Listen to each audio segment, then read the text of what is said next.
The storm came in from the east like a wall of judgment, turning the afternoon sky the color of old bruises. Rook felt it in his bones before the first gust hit, that electric tension that made every hair on his scarred hide stand straight. He'd been patrolling the southern fence line of Mercer Ranch when the wind shifted, carrying something that made him stop dead in his tracks. Blood. Not the familiar iron tang of cattle or the sharp copper of a coyote kill. This was human blood, and it was fresh. The cattle dog had served Cassian Mercer for 6 years, ever since the rancher found him half dead from a wolf attack near the Rio Seco. Cassian had spent 3 weeks nursing him back to health, and Rook had repaid that debt every day since. He knew these lands better than most of the hired hands. Every ravine, every waterhole, every place where the earth opened up to swallow the unwary. But he'd never smelled anything like this. The dust storm hit with full force as Rook abandoned his patrol and plunged into the red shale basin that split Iron Ridge territory like a jagged wound. Sand whipped against his face, forcing his eyes to slits.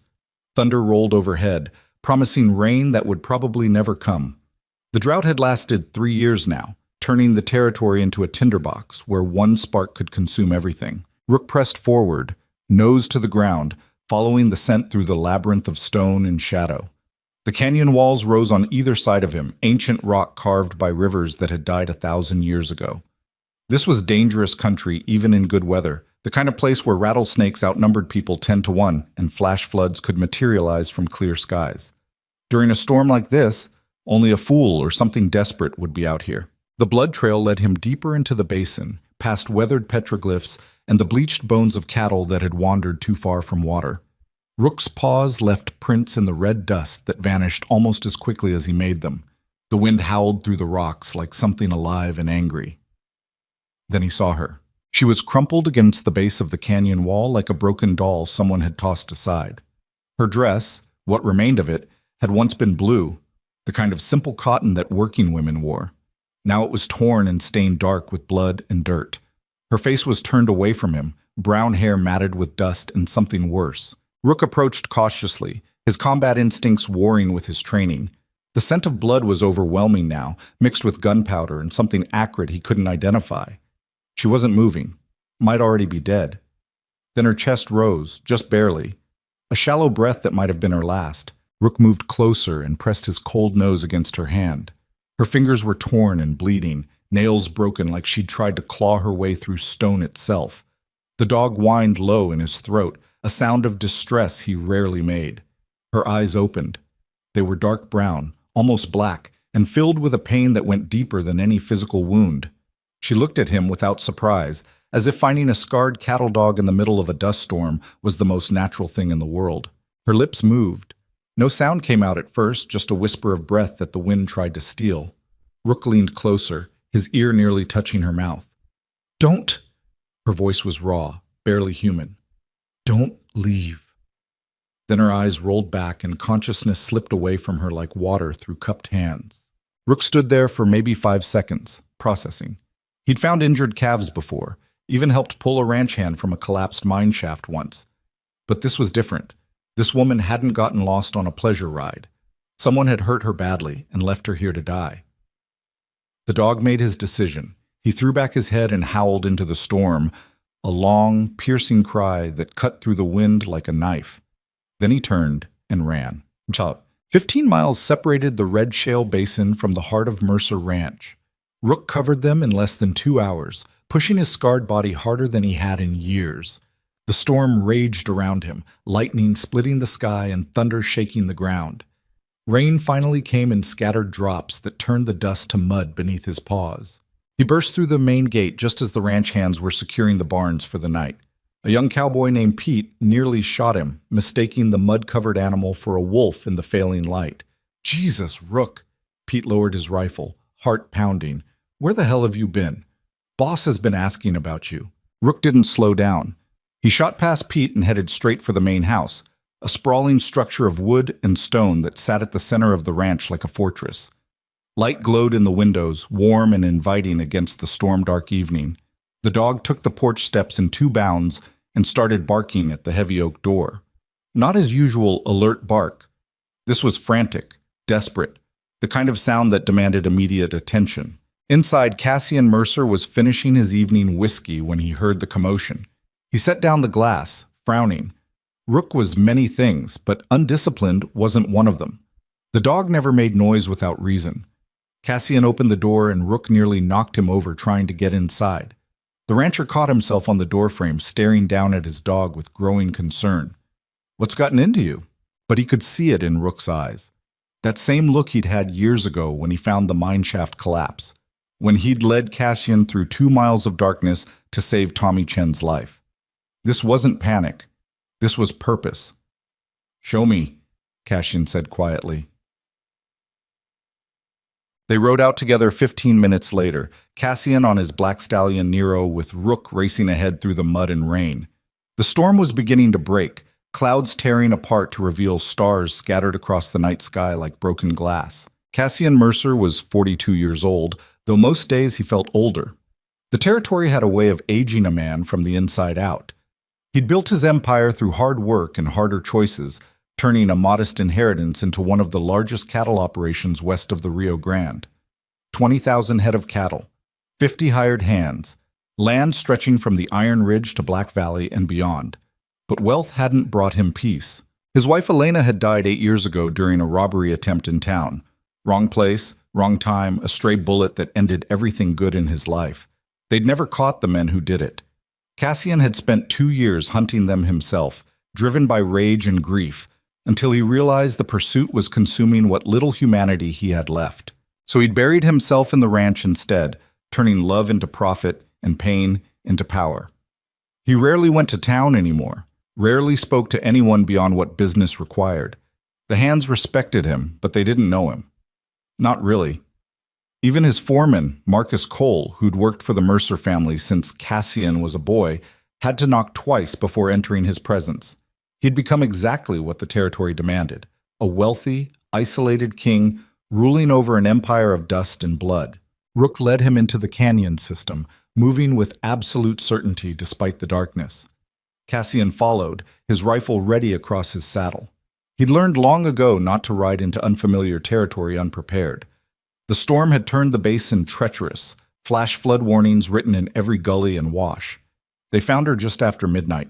She'd moved since Rook left her, crawled maybe 10 feet before collapsing again. Her fingers had carved shallow trenches in the mud, still fighting, still trying to survive. Cassian dismounted and approached carefully, rifle lowered but ready. In this country, even dying people could be dangerous if they were scared enough. "Ma'am?" He kept his voice low, non-threatening. "I'm here to help." No response. He knelt beside her and gently turned her face toward the moonlight. What he saw made his jaw tighten. Someone had beaten her severely. Her left eye was swollen shut, her lips split, purple bruises spreading across her cheek like spilled ink. But it was the bullet wound that concerned him most, a through-and-through shot in her left side. Still bleeding despite the crude field dressing she'd tried to make with torn fabric. She'd been shot, beaten, and left to die. And somehow she was still breathing. Cassian made his assessment quickly. The wound needed proper treatment, and she'd already lost too much blood. If he tried to ride her all the way back to the ranch, she'd probably die in the saddle. But if he stayed here, they'd both be exposed when whoever did this came looking. "Come on," he muttered, making his choice. He wrapped her carefully in his coat and lifted her with practiced ease. Years of hauling fence posts and wrestling cattle had left him stronger than his lean frame suggested. She weighed almost nothing, like something already halfway to spirit. Getting her into the saddle was harder. Nero shifted nervously, smelling blood and fear. But Cassian had raised this horse from a colt, and the stallion trusted him more than his own instincts. Finally, he managed to settle her against his chest, one arm wrapped around her to keep her from falling, while his other hand held the reins. "Easy," he whispered, though he wasn't sure if he was talking to the horse, the woman, or himself.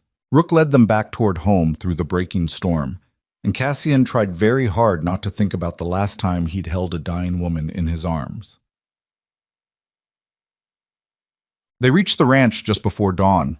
The sky had cleared to that deep purple color that comes right before sunrise, stars still visible in the west while the eastern horizon began to glow. Marcus Cole was waiting on the porch, his weathered face creased with worry. The foreman was 65, but still moved like a man half his age, all wiry muscle and nervous energy. He'd been with the Mercer family since Cassian's father ran the ranch, back when it was half its current size and twice as wild. "Boss?" Marcus's eyes went to the unconscious woman. "What happened?" "Found her in the canyon. Someone shot her." "Someone?" Marcus descended the steps, already moving to help. "You mean she didn't just—" "This wasn't an accident."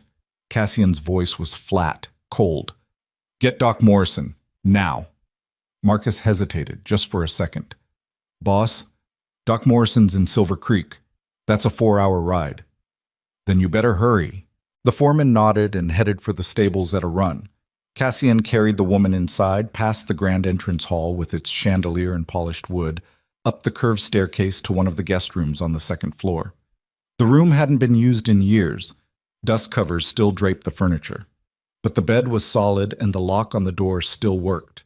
Important, given that he had 50 ranch hands living in the bunkhouses and no idea who this woman was or why someone wanted her dead. He laid her on the bed as gently as possible and began cutting away what remained of her dress. The bullet wound had stopped bleeding finally, but infection was already setting in. Red streaks radiated from the entry point like poisoned lightning.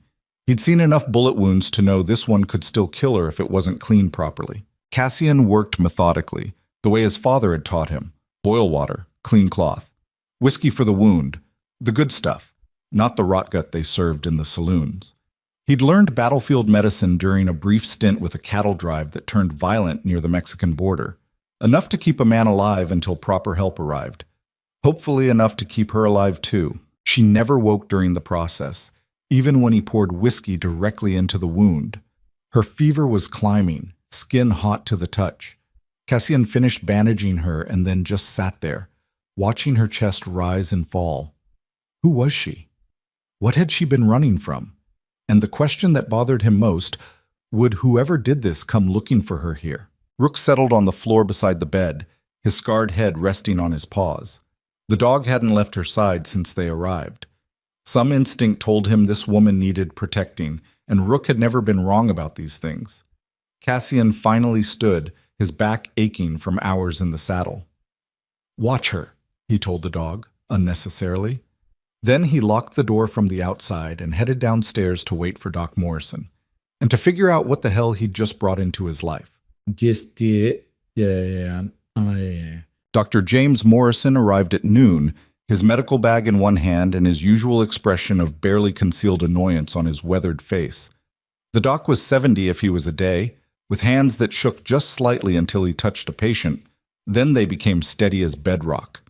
"This better be worth pulling me away from lunch," he grumbled, following Cassian up the stairs.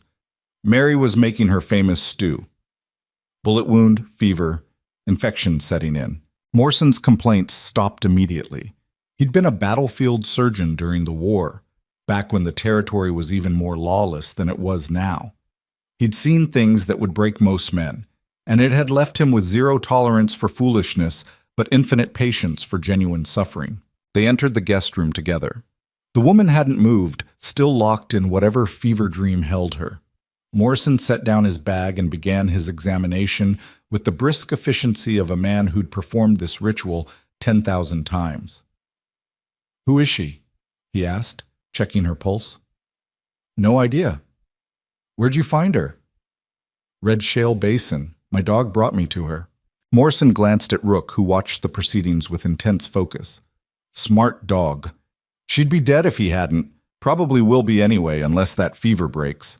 He worked in silence for several minutes, cleaning the wound properly, applying fresh bandages, administering a dose of morphine that would keep her unconscious and hopefully comfortable. Finally, he stepped back, wiping his hands on a cloth. "Bullet went clean through. Missed anything vital, but she's lucky. Another inch to the right, and it would have clipped her kidney." He paused, choosing his next words carefully. "This wasn't a hunting accident, Cassian. Somebody meant to kill her." "I know." "You got any idea who?" "Not yet." Morrison picked up his bag, frowning. "You planning to get the marshal involved?" Cassian's laugh was bitter, humorless. "Marshal Crawford? The man who couldn't find his own horse if it was standing in front of him? No, I'm not getting him involved." "Then what are you planning?" "To keep her alive. After that—" Cassian shrugged.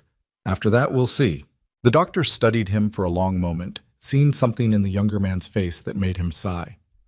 You know, there's a reason people come to you when they're in trouble. You got resources, you got power, and you got enough dangerous men working for you to start a small war. But taking in strays, that's how you end up with other people's problems becoming your own. Maybe I'm tired of my own problems. Or maybe you're looking for a way to feel less guilty about Elena. The words hung in the air like gun smoke. Cassian's expression went very still, very cold. But Morrison had known him since he was a boy. He wasn't afraid of the rancher's anger. That was out of line, Cassian said quietly. Was it? Morrison headed for the door, then paused. I'll check on her again tomorrow. Keep her comfortable, keep her hydrated if she wakes up. And Cassian, be careful. People who end up shot and left in canyons usually have very good reasons for being there. He left, and Cassian was alone with the unconscious woman and the weight of choices he wasn't sure he should be making. She woke 3 days later, in the dark hour before dawn, when the world holds its breath between night and morning. Cassian was dozing in the chair beside her bed. He'd been taking shifts with Marcus, refusing to leave her completely unguarded, when her sudden gasp snapped him awake. His hand went to the revolver at his hip before his mind fully processed what was happening. The woman was sitting bolt upright, eyes wide with terror, one hand clutching at the bandages around her ribs. She was looking at him like he was death itself come to collect. Easy. Cassian raised his hand slowly, keeping his voice calm. You're safe. Nobody's going to hurt you. She didn't look convinced. Her eyes darted around the room, taking in the expensive furniture, the locked door, the large man sitting between her and escape. Her breathing came fast and shallow, and Cassian could see her calculating whether she had the strength to run. You're at Mercer Ranch, he continued, speaking slowly. My dog found you in the canyon 3 days ago. You'd been shot. Her hand went to her side, fingers exploring the bandages. Memory seemed to be filtering back, piece by piece. The fear in her eyes didn't lessen, but the wild panic began to focus into something more controlled. Water, she croaked. Her voice sounded like broken glass. Cassian poured from the pitcher on the nightstand and handed her the cup carefully, watching her hands shake as she drank. She finished it in 4 long swallows and held it out for more. He refilled it twice before she finally set it down. Thank you. The words came out reluctantly, like she wasn't used to saying them. What's your name? She hesitated, and Cassian could see her weighing how much truth to give him. Finally, Serena. Serena Vale, Huck. Who shot you, Serena? I don't... She stopped, reconsidered. I can't tell you that. Can't or won't. Does it matter? It might, if whoever did it comes looking for you here. Fear flashed across her face again, sharp and immediate. They won't. They think I'm dead. Are you sure about that? She met his eyes, and for the first time Cassian saw something other than fear there. Something harder, older than her years. No, I'm not sure about anything anymore. They sat in silence for a moment, measuring each other. Cassian tried to guess her age, mid-20s maybe, though her eyes suggested someone who'd lived several lifetimes already. Even bruised and bandaged, there was a kind of fierce beauty to her, like a blade that had been tested and not broken. Why are you helping me? She asked suddenly. You don't know me. You don't know what I've done or who's looking for me. Why risk it? It was a good question. Cassian wasn't entirely sure he had a good answer. My dog seemed to think you were worth saving, he said finally. And I've learned to trust his judgment. Serena glanced at Rook, who was watching her with those intense brown eyes. Something in her expression softened slightly. He found me. In the storm. I thought I was hallucinating. He led me back to you, 15 miles through a dust storm and flash flood warnings. He doesn't usually care that much about strangers. She reached down carefully, extending her hand toward the dog. Rook sniffed it once, then pressed his scarred head against her palm in a gesture that was almost gentle. Serena's breath caught, and for just a second Cassian thought she might cry. But she didn't. Whatever tears she had left, she was keeping them locked away somewhere safe. I need to leave, she said abruptly, pulling her hand back. As soon as I can travel. I can't stay here. You're in no condition? I don't care. Her voice turned sharp, desperate. You don't understand. If they find me here, they'll kill you too. Everyone. They'll burn this whole place to the ground just to make a point. Then maybe you should tell me who they are. Maybe you should mind your own business. The words came out harsh, defensive. Cassian recognized the tone. He'd used it himself often enough. The sound of someone who'd learned that trusting people only brought pain. This became my business when you showed up half dead on my land, he said, keeping his voice level. Now you can either tell me what's going on, or I can ride into town and start asking questions. Your choice. Serena stared at him, clearly torn between the need for secrecy and the realization that she had very few options left. Finally, she looked away, shoulders slumping in defeat. His name is Malric Vane, she said quietly. And if you're smart, you'll forget I ever told you that. Cassian felt something cold settle in his chest. He knew that name. Everyone in the territory knew that name, even if they pretended not to. Malric Vane ran cattle and horses across 3 counties, operating from a sprawling ranch on the far side of Black Valley. On paper, he was just another rancher, not as wealthy as Cassian, but successful enough to wield considerable influence. But everyone knew his real business had nothing to do with livestock. Vane trafficked in girls, women, sometimes children. He disguised it well, running it through a network of employment agencies and domestic services that placed young women in wealthy homes across the territory and beyond.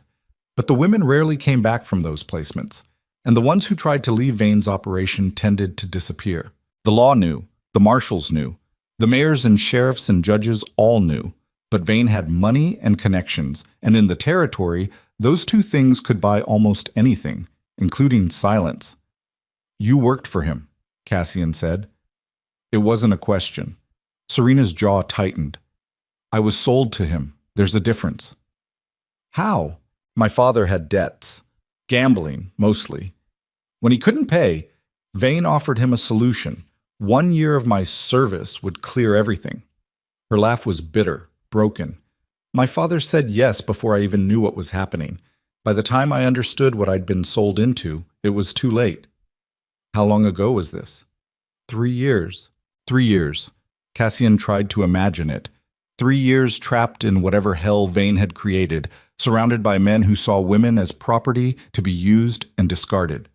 3 years learning that escape was impossible and help would never come. What changed? He asked quietly. One of his men got drunk, started bragging about his plans for me and 2 other girls. I wasn't... She stopped, taking a shaky breath. I wasn't willing to let that happen. So I fought back. And I stabbed him, twice. Once in the shoulder, once in the gut. Then I took his gun, and I ran. She met Cassian's eyes, defiant. He might be dead by now. I don't know. I didn't stay to check. Where were you heading when my dog found you? Nowhere. Anywhere. Mexico, maybe. I just needed to get far enough away that Vane couldn't... Her voice cracked, and she pressed her hands against her face. There was nowhere to go. No town that would help me. No law that would protect me against him. So I just ran until they shot me. They? Vane sent riders, 4 of them, tracked me for 2 days before they cornered me in the canyon. Her hands were shaking now. I thought if I got far enough into the basin, they'd give up. But they didn't. They shot me, and then they just left. Didn't even check if I was dead. Just left me there for the coyotes. The room fell silent, except for her ragged breathing. Cassian watched her trying to hold herself together. This woman who'd survived 3 years of hell only to be shot and abandoned in the desert. And he found himself making a decision that he knew was probably stupid, definitely dangerous, and absolutely irreversible. You don't have to run anymore, he said. Serena looked up at him, eyes red but tearless. What? Stay here, at least until you heal. After that, he shrugged. After that, we'll figure something out. You're not listening. Vane will... Let him come. The words came out flat, certain. Cassian stood, moving to the window. Dawn was breaking over the ranch, painting the land in shades of gold and shadow. His land, his territory, his rules. I've got 50 armed men working this ranch, he continued, and resources Vane can't match. If he wants to start a war over you, I'll give him one. Why? Serena's voice was almost pleading now. Why would you do that? You don't know me. You don't owe me anything. Cassian turned back to face her. Maybe I'm tired of men like Vane thinking they can do whatever they want just because they have money and fear on their side. Or maybe I'm just a fool with too much pride and not enough sense. He moved toward the door. Either way, you're under my protection now, and I keep what's mine. He left before she could respond, locking the door behind him. In the hallway, he leaned against the wall and closed his eyes, wondering if he'd just made the best decision of his life or the worst. Behind him, through the door, he could hear Serena crying, finally letting out the tears she'd held back, and Rook's soft whine as the dog pressed against her, offering the only comfort he knew how to give. Paz. Word spread through the ranch by noon. Cassian hadn't tried to keep it secret. Secrets had a way of becoming problems when you had 50 men living in close quarters. Better to be upfront about it and deal with the questions directly. He gathered the hands in the main barn after lunch, all of them standing in a rough semicircle while he laid out the situation. Marcus stood at his right shoulder, rifle across his arms, looking every inch the hard man he'd once been before age slowed him down. "There's a woman staying in the main house," Cassian began without preamble. "She's recovering from a gunshot wound. She'll be here for the foreseeable future, and she's under my protection." Silence. Then Pete, the young cowboy who'd nearly shot Rook 3 days ago, cleared his throat nervously. "Boss, is there going to be trouble?" "Probably," Cassian said bluntly. "The man she ran from doesn't like losing property. He might send men looking for her. If he does, I need to know I can count on everyone here." More silence. The hands exchanged glances, clearly weighing their options. Working for Mercer Ranch paid well, better than most operations in the territory, but getting killed in someone else's war wasn't part of the standard contract. Finally, an older cowboy named Santos stepped forward. He was Mexican, maybe 50, with the kind of weathered face that came from decades under the sun. He'd worked for the Mercers longer than anyone except Marcus. "This man she's running from," Santos said carefully. "Would his name be Malric Vane?" Cassian didn't blink. "It would." Santos spat into the dirt. "Then I'm in. That bastard took my niece 5 years ago. Never saw her again. I'm in too." This from Tommy Chen, the young man Rook had saved from the mineshaft collapse. He was 22, fierce and loyal. "You saved my life, boss. I owe you." One by one, the others stepped forward. Not all of them. 3 men decided their safety was worth more than their wages and left that afternoon with their back pay and no hard feelings. But most stayed. Some out of loyalty to Cassian. Some because they'd lost people to Vane's operation. Some just because they were tired of running from men like him. By evening, Cassian had 47 armed men ready to defend Mercer Ranch against whatever was coming. It should have felt like enough. It didn't. Serena stayed in the locked room for another week, healing and planning. Cassian visited twice a day, bringing food and fresh water. They didn't talk much. She wasn't ready for conversation, and he didn't push. But slowly, gradually, the walls began to come down. She asked about the ranch. He told her about the 20,000 head of cattle, the complex network of water rights and grazing land, the delicate balance between profit and survival in country that tried to kill you every chance it got. She asked about his wife. He told her the bare facts. Married young, happy for a while, killed by random violence. He didn't mention the years of hunting, the darkness that had nearly consumed him. Some things were better left buried. She asked about the men who worked for him. He told her who to trust, Marcus, Santos, Tommy, and who to watch. A few hands he'd hired recently and didn't know well. She filed the information away with the systematic efficiency of someone who'd learned to catalog threats automatically. And slowly, she began to heal. Doc Morrison visited every other day, checking her progress with his usual gruff competence. The fever broke on the 5th day. The infection cleared by the 7th. By the time 2 weeks had passed since Rook found her in the canyon, Serena was able to walk around the room without clutching her side. She hated being locked up. Cassian could see it in the way she paced by the window, watching the ranch operations with an intensity that suggested she was memorizing every detail. Planning, always planning. On the 15th day, he unlocked the door and didn't lock it again. "You're free to move around the house," he told her. "But stay away from the windows on the east side. They face the main road. And if riders approach, get back to this room immediately." Serena nodded, then said something that surprised him. I want to work. You're still recovering. I don't care. I need to do something or I'm going to go crazy. Her eyes were fierce, desperate. I can't just sit around waiting to be rescued. That's not who I am. Cassian studied her for a moment, seeing the truth in her words. She wasn't the kind of woman who could accept charity gracefully. She needed purpose, needed to feel useful. He understood that better than she probably realized. Kitchen needs help, he said finally. Maria's been asking for an extra pair of hands for years. Think you can handle it? I can handle anything that doesn't involve getting shot again. She started working the next day, despite Doc Morrison's protests. Maria Reyes, the ranch cook, was a 60-year-old woman with arms like tree trunks and a personality to match. She took one look at Serena's bruised face and made her position clear. You work in my kitchen. You follow my rules. Don't care who you are or what you're running from. You do your job, you'll eat well, and nobody will bother you. Understand? Serena understood. She threw herself into the work with an intensity that bordered on obsessive. Cooking, cleaning, helping Maria prepare meals for 50 hungry ranch hands 3 times a day. The work was hard, physical, and exactly what she needed. It kept her hands busy and her mind focused on something other than the constant fear that Vane's men would appear on the horizon. The ranch hands kept their distance at first, unsure how to act around the mysterious woman their boss had brought home. But Maria's fierce protection made it clear. Anyone who disrespected Serena would answer to her first, and the cook was scarier than most of the armed men on the property.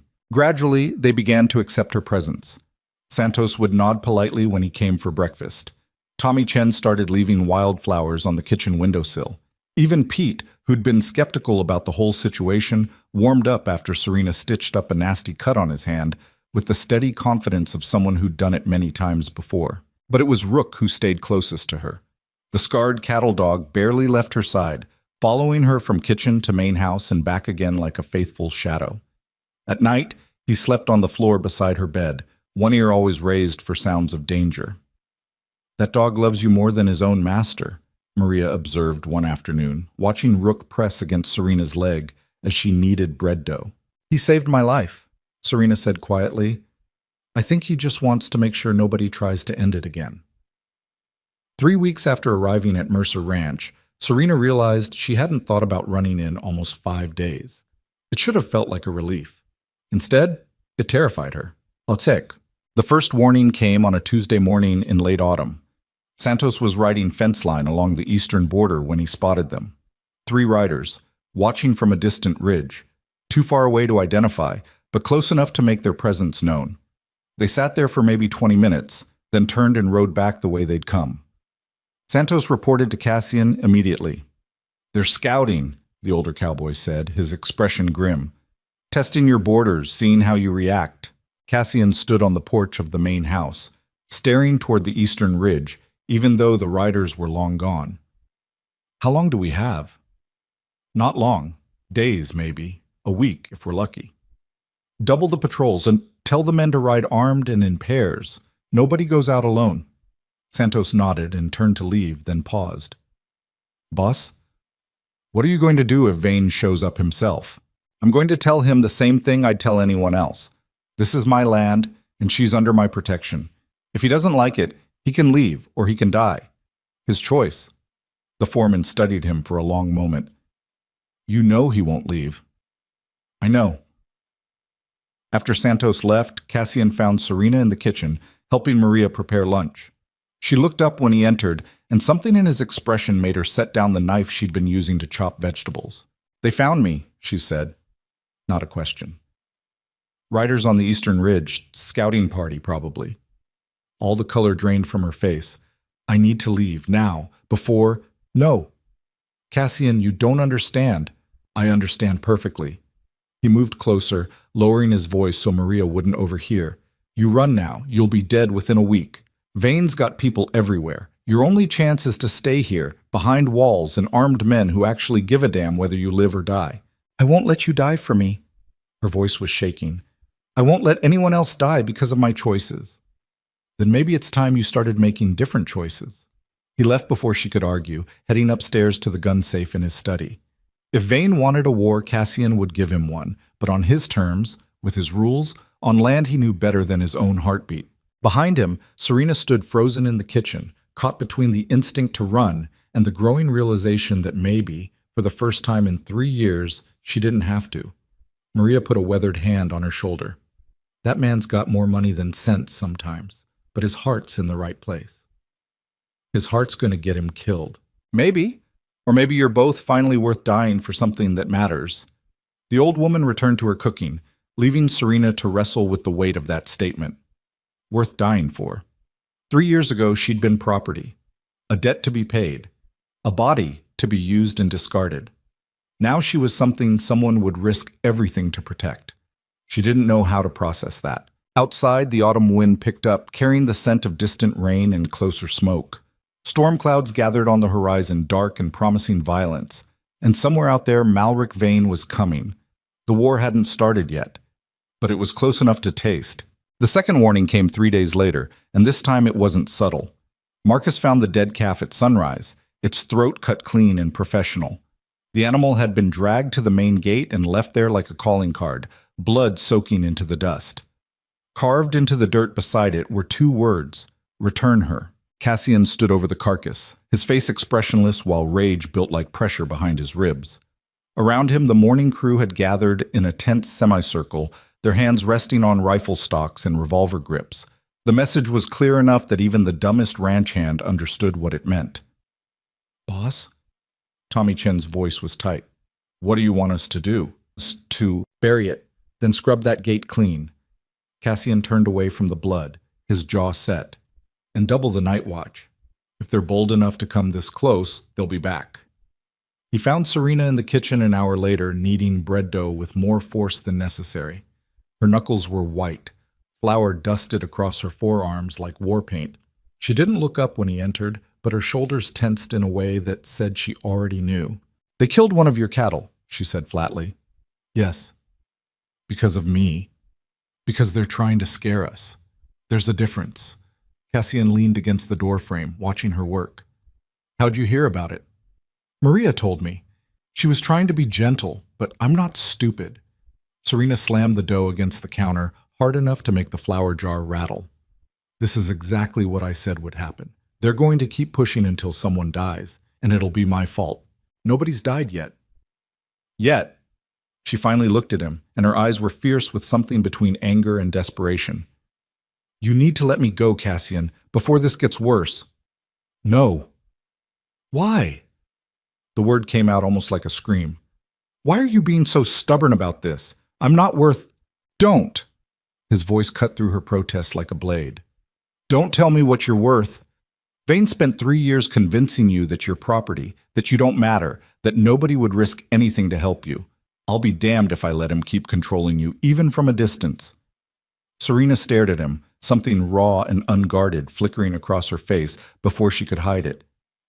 "You don't know me. You don't know what I've done. I know you stabbed a man who deserved it and ran when staying would have killed you. That's enough." "It's not enough." Her voice cracked. "You're going to war for someone you found half dead in a canyon. That's not noble, Cassian. That's stupid." "Maybe, but it's my choice to make, not yours." He left before the conversation could spiral further, but her words followed him like ghosts. She was right, in a way. This was stupid, reckless, the kind of decision that got good men killed over principles that didn't pay bills or protect families. But Elena had died because no one stood up when it mattered, because violence went unchallenged and evil went unpunished, and good people told themselves it wasn't their business until suddenly it was too late. Cassian was done with too late. That afternoon, he gathered his foreman and 3 of his most trusted hands in the study. Marcus, Santos, Tommy, and a grizzled ex-soldier named Garrett who'd worked security details before the ranch hired him. Men he'd trust with his life, which was exactly what he was about to do. "Vane's gonna keep pushing," Cassian said without preamble. "Next time, it won't be a dead cow. It'll be a burned barn or a murdered hand. We need to be ready." Garrett, who'd been quiet until now, spoke up. He was 50-something, with a scar that ran from his left eye to his jaw and the kind of stillness that came from seeing too much combat. "Ready how? We fortifying or are we taking the fight to him?" "Both. I want men on every approach to this ranch 24 hours a day. I want the barns reinforced and fire protocols in place. And I want someone watching that main house at all times. Cassian paused, choosing his next words carefully. Serena stays in the main house. She doesn't leave without an armed escort. If Vane's men show up, she's the first thing we protect. What about you, boss? Marcus asked. You going to hole up too? No, I'm going to town tomorrow to have a conversation with Marshal Crawford. Put things on the record before this escalates. Santos snorted. That drunk? He won't do anything. Probably not. But when Vane inevitably crosses the line, I want it documented that we tried the legal route first. Cassian looked at each man in turn. I'm not asking any of you to die for this. If you want out, say so now and there's no hard feelings. Silence. Then Garrett smiled, cold and humorless. Boss, I signed on to this ranch because it was boring. Figured I'd done enough fighting for one lifetime. But if we're going to war anyway, might as well be for something that matters. That a yes? That's a hell yes. The others nodded their agreement. Cassian felt something tight in his chest loosen slightly. Not relief. This situation was too dangerous for relief. But maybe a small measure of gratitude that he wouldn't be facing it alone. After they filed out, Marcus lingered behind. The old foreman closed the door and turned to face Cassian with an expression that suggested a lecture was coming. Go ahead, Cassian said tiredly. Say what you're thinking. You sure about this girl? What do you mean? I mean, we've got a woman we know nothing about telling us she's running from Malric Vane, and now suddenly we're preparing for a siege. Marcus crossed his arms. You considered the possibility she might not be telling you everything? Every day? And I don't care. Cassian met his foreman's eyes steadily. Even if she's lying about half of it, the fact remains someone shot her and left her to die. That's enough for me. Marcus sighed, the sound of a man who'd lost an argument before it even started. Your daddy would have called you a fool. My daddy was a lot of things, but he was wrong about most of them. Cassian moved to the window, looking out over the ranch he'd built into something his father never could have imagined. This is my land, Marcus, my rules. And one of those rules is that people who come here asking for help get it, no questions asked. Even if it costs you everything, even then. The foreman left, shaking his head, and Cassian was alone with his choices and the growing certainty that he'd set something in motion that couldn't be stopped. Downstairs, Serena stood at the kitchen window watching riders patrol the fence line and wondered how many of them would be dead before this was over. The next morning, Cassian rode to Silver Creek with Garrett and Tommy as escorts. The town sat 30 miles northwest of the ranch, a collection of weathered buildings clustered around a main street that turned to mud whenever it rained. 3 saloons, 2 general stores, 1 bank, and a marshal's office that looked like it hadn't been painted since statehood. Marshal William Crawford was exactly where Cassian expected to find him, drunk at his desk, a half-empty bottle of whiskey within easy reach. The lawman looked up blearily when they entered, his bloodshot eyes taking a moment to focus. Mercer, Crawford's voice was rough, whiskey-soaked. What brings you to town? Business. Cassian pulled a chair across from the desk and sat down without being invited. I need to report a threat. Threat? Crawford reached for his bottle, thought better of it, and pulled his hand back. What kind of threat? Malric Vane. He's been sending men onto my property, killed one of my cattle, and made it clear he intends to escalate. Something flickered across Crawford's face. Recognition, maybe, or fear. He shifted in his chair uncomfortably. What's Vane want with you? He thinks I have something that belongs to him. I disagree. And what would that be? A woman. She came to my ranch seeking protection. I gave it to her. Crawford's expression hardened, and suddenly he looked slightly more sober. That's a bad idea, Mercer. Vane's not someone you want as an enemy. Little late for that. He's already threatened my property and my people. I'm here to put it on record so when I defend my land, nobody can claim I didn't try the legal route first. Defend your land. Crawford laughed, bitter and tired. You mean start a shooting war? I mean stop one before it starts. You going to do your job, Marshal, or do I need to handle this myself? The lawman stared at him for a long moment, and Cassian could see the calculation happening behind those bloodshot eyes. Vane had money and connections. Cassian had money too, but less tolerance for the kind of corruption that kept men like Crawford in office. It was a choice between principles and survival, and Crawford had made that choice a long time ago. I'll look into it, the marshal said finally. But Mercer, if you're smart, you'll give Vane what he wants. That girl, whoever she is, she's not worth dying over. That's where you're wrong. Cassian stood, heading for the door. She's worth exactly that. Outside, Tommy and Garrett were waiting with the horses. Garrett took one look at Cassian's face and didn't bother asking how it went. Waste of time, the ex-soldier asked. Complete waste. But now it's documented. Cassian swung into his saddle. Let's get home. I've got a feeling we're running out of time. They made it halfway back to the ranch before they saw the smoke. It rose from the southern horizon in a thick black column, the kind of smoke that came from burning wood and oil. Cassian's heart dropped into his stomach as he spurred Nero forward, the stallion stretching into a full gallop while Tommy and Garrett raced to keep up. Please, he thought, not the house, not Serena. They crested the ridge overlooking Mercer Ranch, and Cassian felt relief so intense it was almost painful.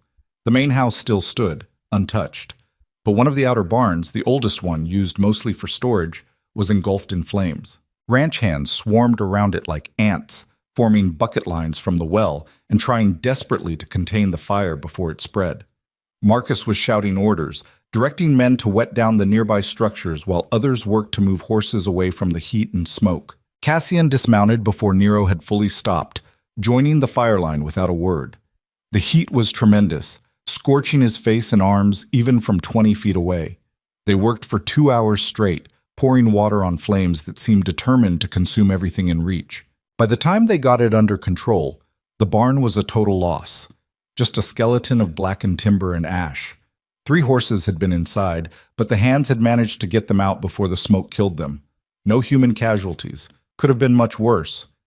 But it wasn't an accident.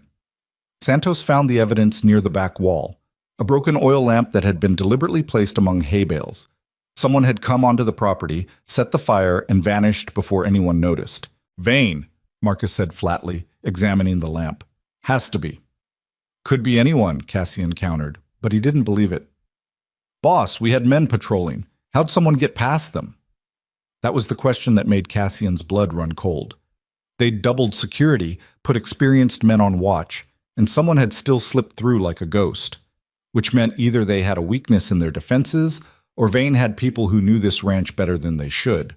Where's Serena? Cassian asked suddenly. Kitchen. Maria's with her.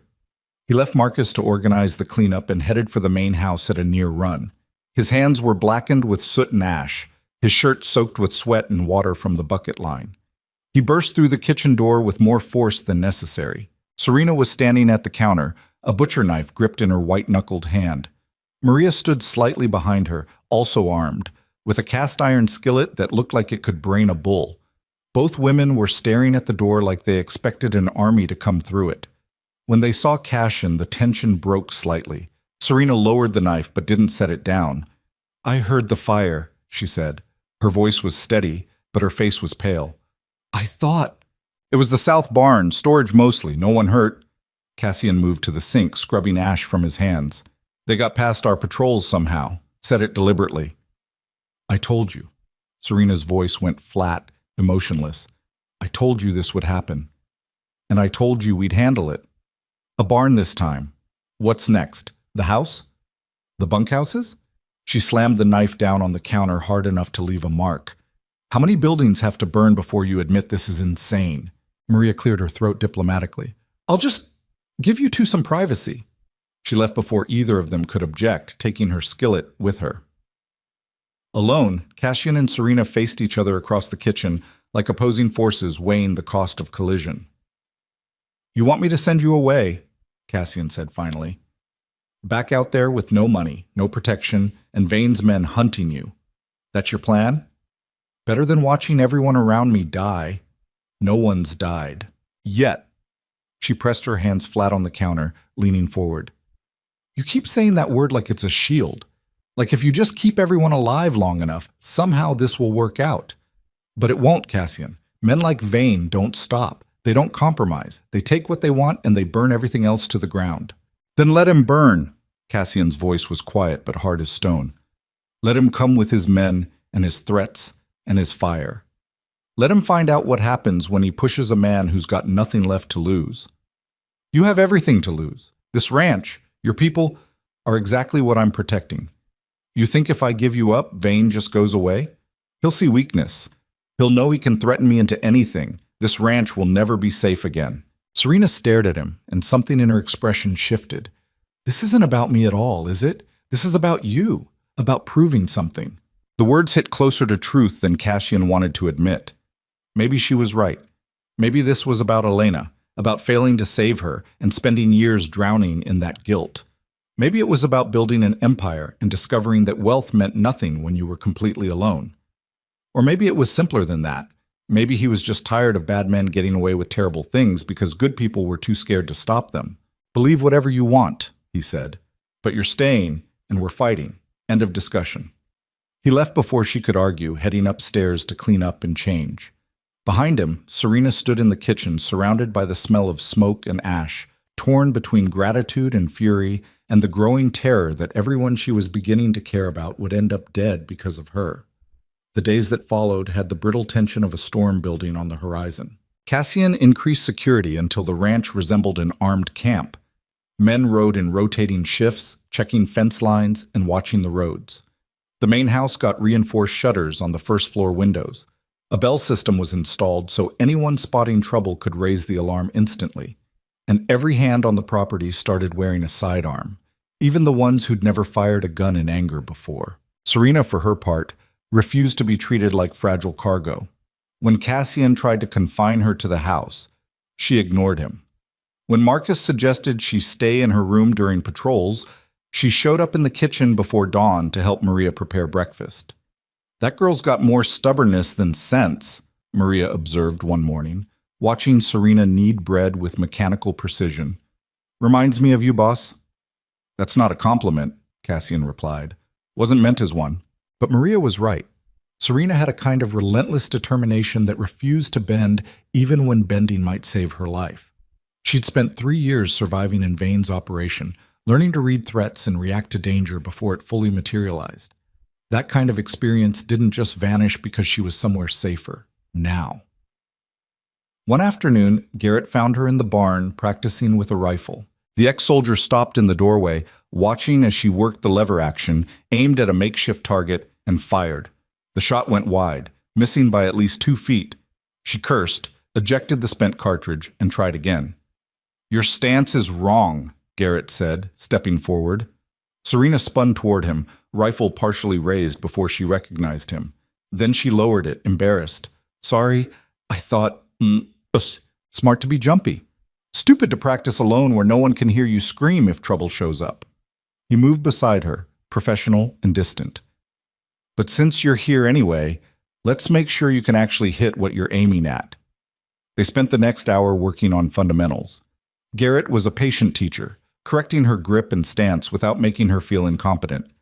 By the time the sun started setting, Serena was hitting the target more often than not. "You're a natural," Garrett said, watching her punch 3 shots through the center ring in quick succession. "Ever shoot before?" "A little. One of Vane's men tried to teach me once. He thought it was funny, giving a prisoner a gun." Her expression went dark. "Stopped being funny when I turned it on him during my escape." "You kill him?" "I hope so." Garrett studied her with the clinical assessment of someone who'd killed enough people to recognize the look in her eyes. "You're going to have to do it again if this gets bad. Vane's men won't hesitate just because you're a woman." "I know." "And you're okay with that?" Serena lowered the rifle, staring at the target she'd perforated. "I'm not okay with any of this, but I'm done being helpless. So if shooting someone is what keeps me alive, then I'll shoot someone." "Good." Garrett took the rifle from her, clearing it with practiced efficiency. "Next lesson tomorrow, same time." He left, and Serena stood alone in the barn as darkness gathered outside. Her hands were shaking slightly, from adrenaline or fear or both, and she forced herself to breathe slowly until the trembling stopped. 3 years ago, she'd been a different person. Young, naive, trusting. She'd believed her father when he said 1 year of service would clear his debts. Believed Vane when he'd smiled and promised she'd be treated well. Believed the other girls who'd whispered that if you kept your head down and didn't cause trouble, you'd be released when your time was up. All lies. She'd learned the truth slowly, painfully. Learned that escape was impossible because Vane owned the law and the roads and every contact point that might offer help. Learned that the other girls who left usually ended up in graves somewhere out in the desert. Learned that fighting back only made things worse unless you fought hard enough to actually get away. So she'd waited, watched, learned their patterns and weaknesses, and when that drunk enforcer started bragging about his plans for her and two other girls, she'd made her choice. The knife went in smooth, twice. Then she'd taken his gun and run into the night without looking back, knowing that even death in the desert was better than what awaited her if she stayed. Now here she was, protected by a wealthy rancher who barely knew her, learning to shoot so she could defend herself when Vane inevitably came calling. It didn't feel real, didn't feel like something that could last. But for the first time in 3 years, Serena allowed herself the dangerous luxury of hope. The confrontation came on a Saturday afternoon, exactly 2 weeks after the barn fire. Serena was in the kitchen helping Maria prepare supper when the bell started ringing. 3 short bursts, the signal for riders approaching. She froze, knife in hand, vegetable half chopped on the cutting board. "Go," Maria said sharply. "Your room, now!" But Serena was already moving toward the window, peering through the gap in the shutters. A group of riders was coming up the main road, maybe 15 men, moving at an easy pace that suggested they weren't worried about resistance. At the front rode a man on a gray horse, dressed well enough to stand out even from a distance. "That's him," Serena breathed. "That's Vane." Maria grabbed her arm, trying to pull her away from the window. "Child, you need to hide. If he sees you..." "He already knows I'm here. That's why he came." Outside, Cassian was striding from the barn toward the main house, his face set in hard lines. Marcus and a dozen armed hands fell in behind him, creating a loose formation that looked casual but could turn deadly in seconds. They positioned themselves between the approaching riders and the house, a clear statement about how this would go. Vane and his men stopped about 30 yards from the porch. Up close, he was exactly what Serena remembered. Mid-50s, well-fed and well-dressed, with the kind of face that could smile warmly while ordering someone's death. His hair was going gray at the temples, carefully styled. His suit probably cost more than most ranch hands made in a year.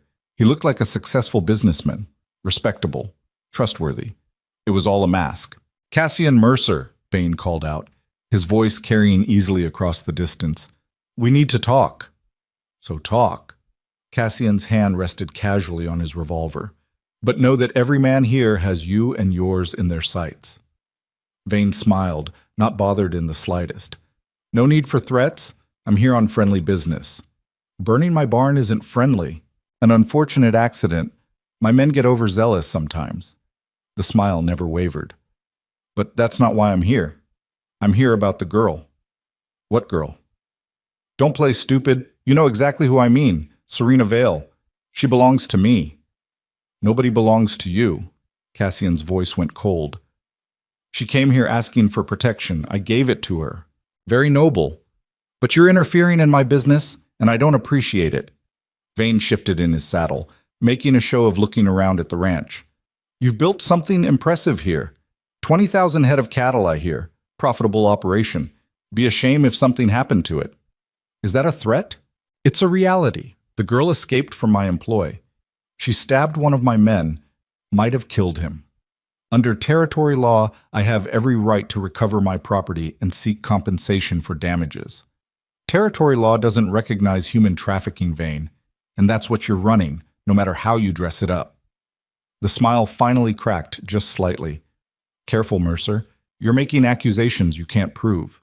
"I don't need to prove anything. This is my land, and she's under my protection. That's the end of it." Vane was quiet for a moment, and when he spoke again, his voice had lost all pretense of friendliness. "You have no idea what you're interfering with. The network I've built, the people I work with, they don't take kindly to disruption. You think you're safe here behind your fences and your hired guns?" "Safe enough. We'll see about that." Vane gathered his reins, preparing to leave.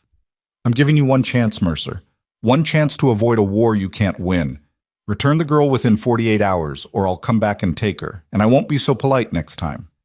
"You come back here uninvited," Cassian said quietly, "and I'll shoot you myself. That polite enough?" The two men stared at each other across 30 yards of dusty ground, and Serena could feel the weight of violence building like pressure before a storm. Vane's hand twitched toward his coat, where a gun probably rested, and instantly a dozen rifles came up from the Mercer hands. The standoff held for 3 heartbeats. Then Vane laughed, the sound forced and brittle. "You're making a mistake, Mercer, but I suppose rich men can afford to be stupid." He turned his horse. 48 hours. After that, this blood's on your hands." He rode away, his men following in a loose formation that kept them facing backward, guns ready in case the Mercer hands decided to open fire. They disappeared down the road, dust rising in their wake. Nobody moved until they were completely out of sight. Then Cassian turned and headed for the house, his face like carved stone. Marcus followed, barking orders for increased patrols and watch rotations.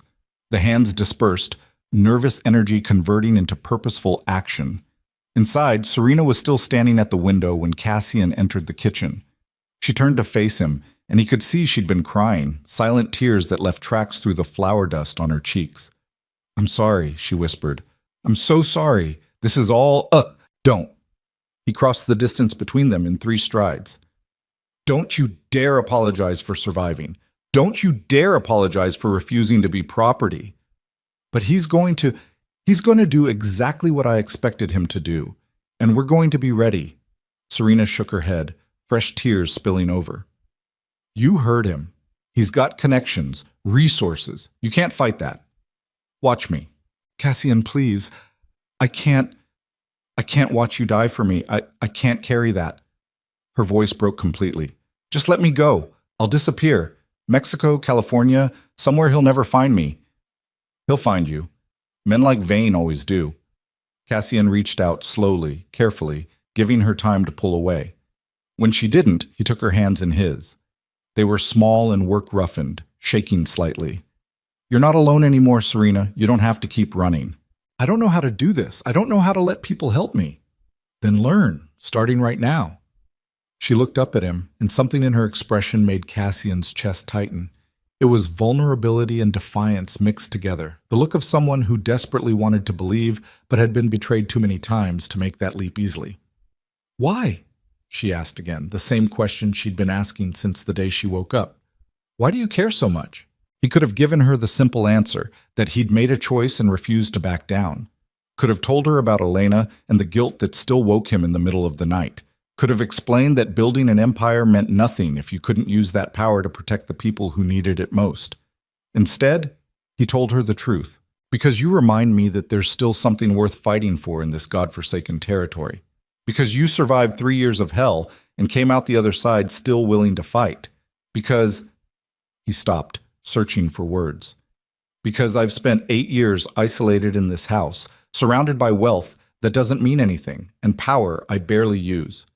And then my dog dragged me into a canyon, and I found you. And for the first time in almost a decade, I felt like maybe there was a reason for all of it." Serena was staring at him like she'd never really seen him before. "That's the longest speech I've heard from you since I got here. Don't get used to it." She laughed, the sound wet and broken, but genuine. Then she did something that surprised both of them. She stepped forward and hugged him, pressing her face against his chest while her shoulders shook with silent sobs. Cassian froze for a second, unsure how to respond. Then his arms came up slowly, wrapping around her carefully, like she was made of glass. She was tiny against him, fragile in a way that belied the steel he'd seen in her eyes. They stood like that for a long moment, 2 damaged people holding each other up in a kitchen that smelled like bread and smoke and fear. When Serena finally pulled back, she wiped her eyes roughly with the back of her hand. 48 hours. 48 hours, Cassian confirmed. "What do we do?" "We get ready for war." The 48 hours passed like water through a sieve, too fast and impossible to hold on to. Cassian spent the first day transforming his ranch into something that resembled a military installation more than a cattle operation. The hands who'd stayed worked around the clock, fortifying positions and stockpiling supplies like they were preparing for a months-long siege instead of a single confrontation. Marcus supervised the construction of defensive positions at key points around the property, hastily built barriers of timber and stone that could provide cover during a firefight. Garrett drilled the less experienced hands on basic combat tactics, turning ranch workers into something approximating soldiers. Santos organized supply runs into town, buying ammunition and medical supplies in quantities that made the shopkeepers nervous, and Serena refused to hide. Cassian found her on the second morning in the barn with Garrett, working through rifle drills with the kind of intensity that suggested she was trying to outrun her own fear. She'd been at it for hours, her hands blistered and her face streaked with sweat and dust. "You need rest," Cassian said, watching her slam another magazine into the rifle. "I need to not be useless when they come." She didn't look at him, focusing on the target downrange. "If I'm the reason everyone's fighting, then I'm damn well going to fight too. Nobody's asking you to, Ka. I'm not asking for permission." She fired 3 shots in quick succession, all of them hitting center mass. "I've spent 3 years being helpless. I'm done with that." Garrett caught Cassian's eye and shrugged, a gesture that said he'd tried to talk her out of it and failed. The ex-soldier had seen that look before, the kind of determination that came from people who'd been pushed past their breaking point and discovered something harder than fear on the other side. "At least take a break," Cassian tried. "You're going to burn yourself out before anything even happens." Serena finally lowered the rifle, turning to face him. Her eyes were red-rimmed from exhaustion and something that might have been tears, though she'd never admit it. "I can't stop. If I stop, I start thinking about all the ways this goes wrong, about how many people are going to die because I couldn't just stay quiet and accept what Vane wanted to do to me. That's not as it is." She set the rifle down carefully, like it might explode if handled roughly. "You can say it's about principles or standing up to bad men or whatever helps you sleep at night, but the truth is simpler. Vane wants me dead or worse, and everyone here is in the crossfire because I ran instead of taking what was coming. You think you deserved what he was doing to you? I think it doesn't matter what I deserved. It matters what's about to happen." She moved past him toward the barn door, then paused. "And I think you're a fool for risking everything over someone you barely know, but I'm grateful anyway, even if we all die because of it." She left before he could respond, and Cassian stood in the barn wondering if she was right. Maybe this was foolish. Maybe the smart play was to cut his losses, send her away with enough money to disappear properly, and let Vane's rage burn itself out on empty air. But he'd made his choice. And men like him didn't unmake choices just because they got difficult. That evening, Marcus gathered everyone in the main yard for what amounted to a pre-battle briefing. 47 men stood in a loose formation, faces hard with anticipation or fear or both. These weren't soldiers. They were ranch hands and drifters and working men who'd signed on to tend cattle, not fight wars. But they were here anyway, and that counted for something. "Vane's deadline runs out at midnight," Marcus announced, his voice carrying across the assembled crowd. "We expect him to move fast after that, probably hit us tomorrow or the day after while we're still nervous and waiting. Could come at dawn when we're tired. Could come at noon when we're not expecting it. Could wait a week just to make us jumpy. Or he could not come at all," someone called from the back. "Maybe he was bluffing." "Maybe," Marcus agreed. "But we prepare like he wasn't. That means rotating watch shifts through the night, armed patrols on all approaches, and nobody, and I mean nobody, goes anywhere alone. If you need to take a piss, you bring a friend with a rifle." That got a few nervous laughs. Tommy Chen raised his hand like he was in school. "What about the girl? Where's she going to be?" All eyes turned toward the main house, where Serena stood on the porch watching the proceedings. She'd cleaned up since the morning, changed into clothes that fit her better, dark pants and a shirt Maria had altered, practical and unrestricting. A revolver rested in a holster at her hip, and she wore it like she actually knew how to use it. "Miss Vale will be in the main house," Marcus said carefully, "under guard and protected. That's the priority, keeping her safe and keeping Vane from getting what he came for. And if they breach the house?" This from Santos, his weathered face creased with concern. "They won't," Cassian said, stepping forward. He'd been standing at the edge of the gathering, half in shadow. "Because they'll have to go through every one of us first, and I don't intend to make that easy." He moved to the center of the yard, and the hands parted to let him through. When he spoke again, his voice was quieter, but somehow carried even further. "I know what you're all thinking. You signed on to work cattle, not fight battles. You didn't ask for this, and you'd be justified in riding out right now with no hard feelings." He paused, meeting eyes across the crowd. "But if you stay, you need to understand what we're up against. Malric Vane runs an operation that destroys lives. He takes women and children and turns them into property. He's built his wealth on suffering, and he's protected by people who should be stopping him but don't because he pays them to look away. The yard was silent except for the wind moving through the cottonwoods and the distant sound of horses in the corral. What happens here in the next few days isn't just about one woman, Cassian continued.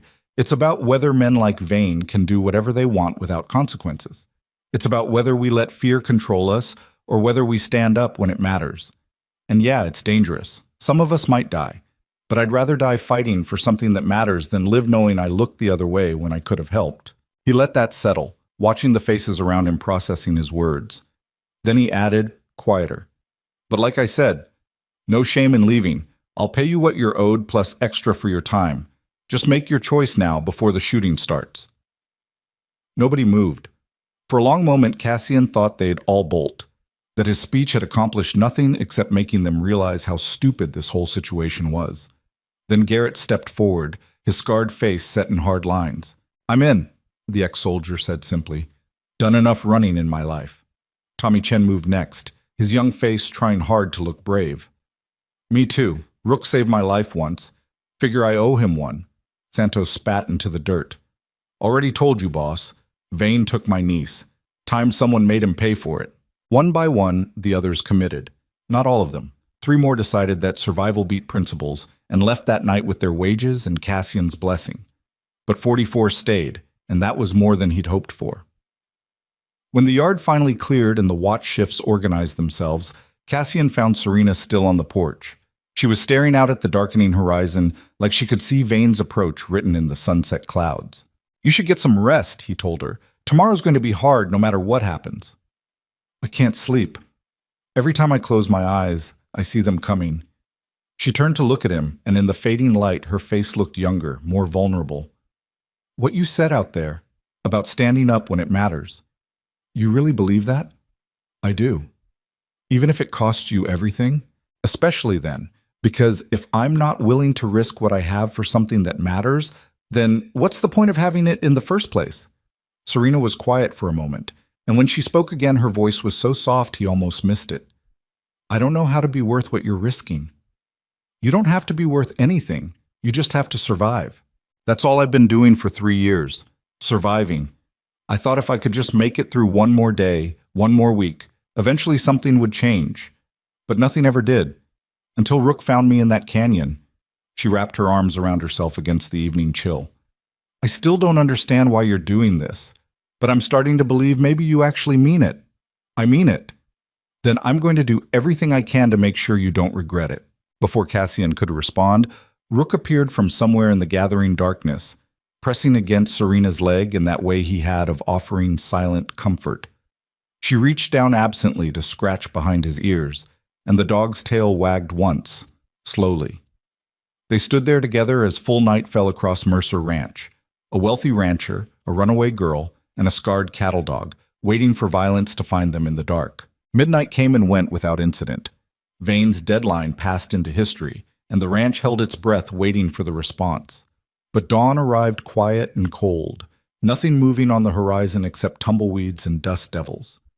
The waiting was worse than fighting would have been. Men grew nervous and jumpy, seeing threats in every shadow and reaching for weapons at the slightest sound. Marcus had to break up 2 near fights between hands whose nerves had frayed to breaking. Even the horses sensed the tension, pacing their corrals and nickering anxiously. Serena spent the day in constant motion, refusing to be confined to her room despite Cassian's increasingly frustrated attempts to keep her somewhere safe. She helped Maria in the kitchen, worked with Garrett on defensive positions, and generally made herself useful in ways that kept her hands busy and her mind occupied. That girl's gonna work herself to death before Vane even shows up, Maria observed, watching Serena organize medical supplies in the main house with the systematic efficiency of someone fighting panic through action. Let her, Cassian said tiredly. He hadn't slept in 36 hours, running on coffee and stubborn will. Keeping busy is better than sitting around imagining worst-case scenarios. You could take your own advice, boss. You look like death warmed over. I'll sleep when this is over. If you're still alive. There's that too. The second night was worse than the first.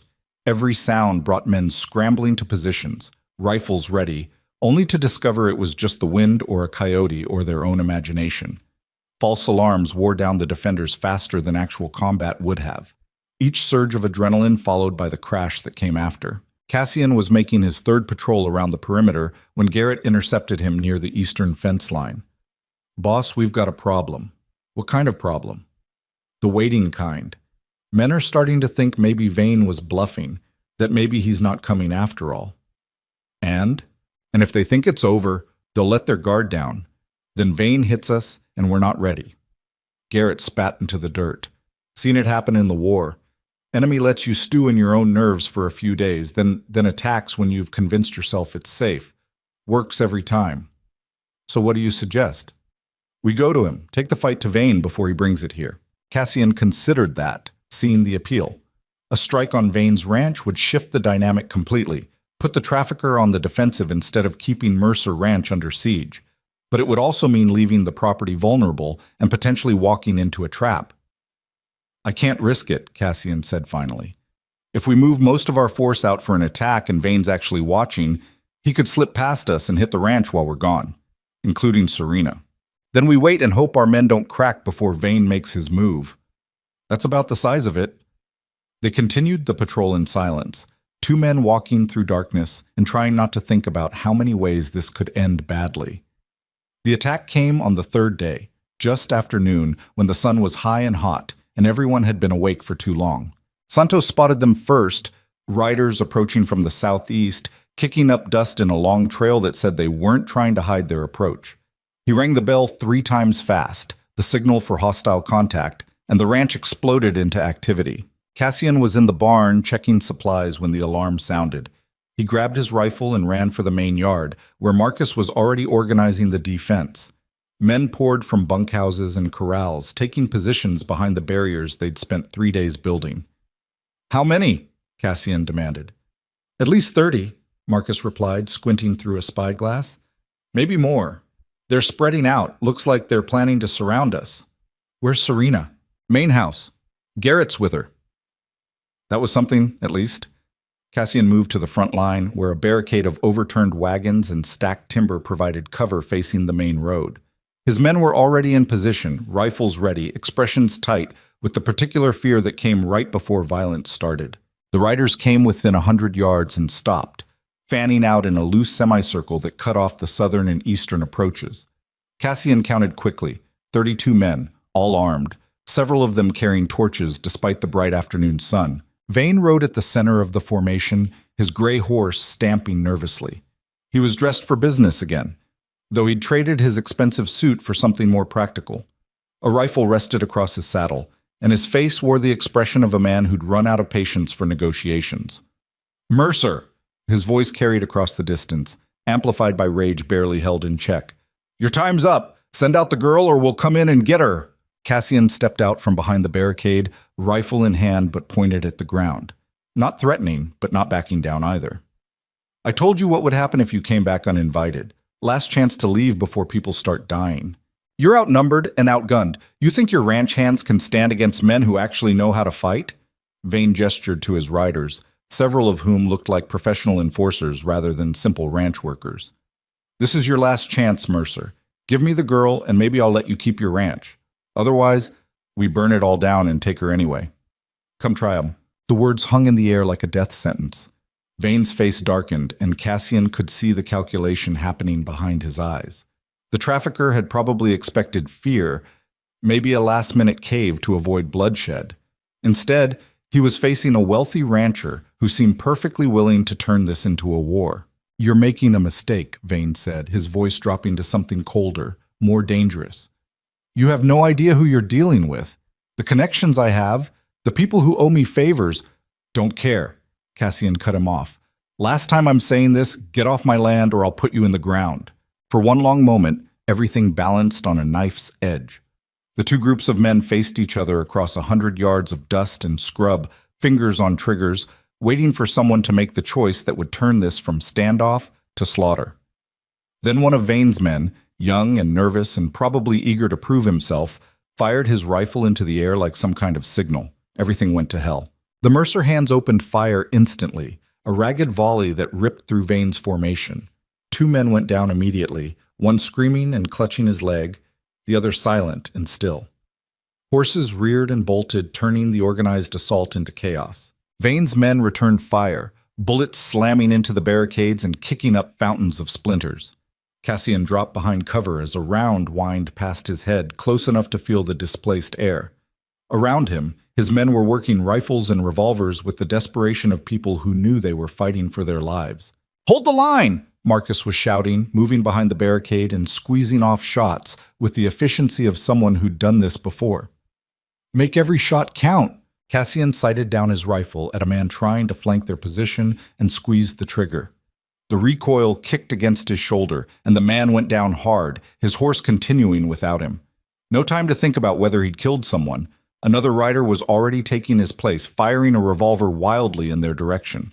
The battle fragmented into individual duels and desperate exchanges. Vane's men had numbers, but the Mercer hands had cover and familiarity with the terrain. The barricades absorbed punishment that would have cut down unprotected defenders, and the overlapping fields of fire that Garrett had planned turned the approach into a killing ground. But Vane's men weren't giving up. They spread out, using their numbers to probe for weaknesses in the defense. A group of 5 riders broke away from the main force, circling toward the eastern fence line where the fortifications were lighter. "Santos!" Cassian shouted. "East side! Don't let them flank us!" The older cowboy was already moving, taking 3 men with him to reinforce that position. They caught the flanking group in a crossfire that emptied 2 saddles immediately. The others retreated, regrouping with the main force. Through the smoke and chaos, Cassian caught glimpses of Vane still on his gray horse, staying back from the fighting, but directing his men with sharp gestures. The trafficker was smart enough not to risk himself in the opening assault, letting his hired guns test the defenses first, which meant this was just the probe. The real attack was still coming. A bullet cracked against the wagon wheel inches from Cassian's head, and he ducked instinctively. When he looked up again, one of Vane's men was charging the barricade on horseback, a torch in one hand and a revolver in the other. The crazy bastard was going to try to jump the barrier and set something on fire from the inside. Cassian tracked him with his rifle, leading the target the way his father had taught him decades ago. He squeezed the trigger just as the horse launched itself over the barricade. The rider jerked backward, the torch flying from his hand to land harmlessly in open dirt. Horse and body crashed down on the wrong side of the barrier, and Tommy Chen was there instantly, making sure the man wouldn't get back up. The exchange of gunfire continued for what felt like hours, but was probably closer to 10 minutes. Casualties mounted on both sides. 3 of Cassian's men were down, 1 clearly dead, and the other 2 wounded badly enough to be out of the fight. Vane had lost at least 6, maybe more, bodies scattered across the approach like discarded toys. Then, as suddenly as it had started, the shooting stopped. Vane's men pulled back, withdrawing to their original positions but staying mounted and ready. Cassian kept his rifle up, expecting a renewed assault. Instead, Vane rode forward alone, stopping well outside effective rifle range. His gray horse was bleeding from a graze wound, and the trafficker's expensive clothes were dusted with dirt and gun smoke. But his face wore a smile that made Cassian's stomach turn. "Impressive, Mercer. You've got more backbone than I expected." Vane's voice carried across the battlefield, almost cheerful. "But you can't hold out forever. We've got time and men and resources. How long can you last? A day? 2? Eventually you'll run out of ammunition, or luck, or both." He wasn't wrong. Cassian's men had used a concerning amount of ammunition in that first exchange, and they were already down 3 fighters. If Vane kept probing like this, wearing them down bit by bit, eventually the math would turn against them. "What's your point?" Cassian shouted back. "My point is this. You made your stand, proved you weren't going to roll over. Very noble. But now it's time to be practical." Vane leaned forward in his saddle. "Send out the girl and we'll leave. You can keep your ranch, your men, everything. All it costs you is 1 woman who was never yours to protect in the first place." "Go to hell. Already been there, friend. Wasn't impressed." Vane straightened, his smile fading. "Last chance, Mercer. Give her up or watch everything you've built burn to ash. Those are your only options." Behind the barricade, Cassian could feel his men watching, waiting to see how he'd respond. Some of them were bleeding, 1 was dead. They'd signed on for this fight, but that didn't make it any easier to ask them to keep dying for a principle. Then he heard footsteps behind him, and Serena's voice cut through the smoke and tension like a knife. I'm right here, Vane. Cassian spun around to find her standing on the porch of the main house, rifle in hand and defiance written across her face. Garrett was beside her, looking like he'd tried and failed to keep her inside. Rook stood at her feet, hackles raised. Serena, get back inside. Cassian started toward her, but she shook her head. No more hiding. She looked past him to where Vane sat on his horse, and her voice rang out clear and strong. You want me? Come get me yourself, you coward. Stop sending men to die for you and face me directly. Vane's expression shifted, surprise giving way to something uglier. Careful, girl. You're not in a position to make demands. Neither are you.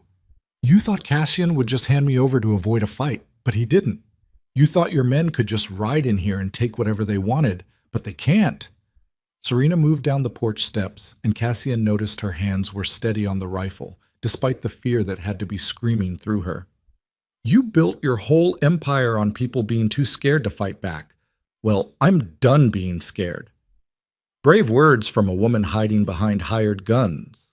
I'm not hiding. She raised the rifle, sighting down the barrel at Vane. Too far for an accurate shot, but the gesture was clear. And these aren't hired guns. They're people who chose to stand against you because someone finally had the courage to do it. Cassian reached her side, keeping his own rifle ready. This isn't smart, he said quietly. You're making yourself a target. I've been a target for 3 years. At least now I get to shoot back. Vane watched this exchange with narrowed eyes, clearly recalculating. He'd expected a wealthy rancher protecting an asset, maybe using her as leverage or bargaining chip. Instead, he was facing something messier, two people who seemed determined to fight him regardless of the cost. This is your last warning. Vane's voice had lost all pretense of negotiation. You've got until sunset to reconsider. After that, we'll do this the hard way, and I promise you won't like how it ends.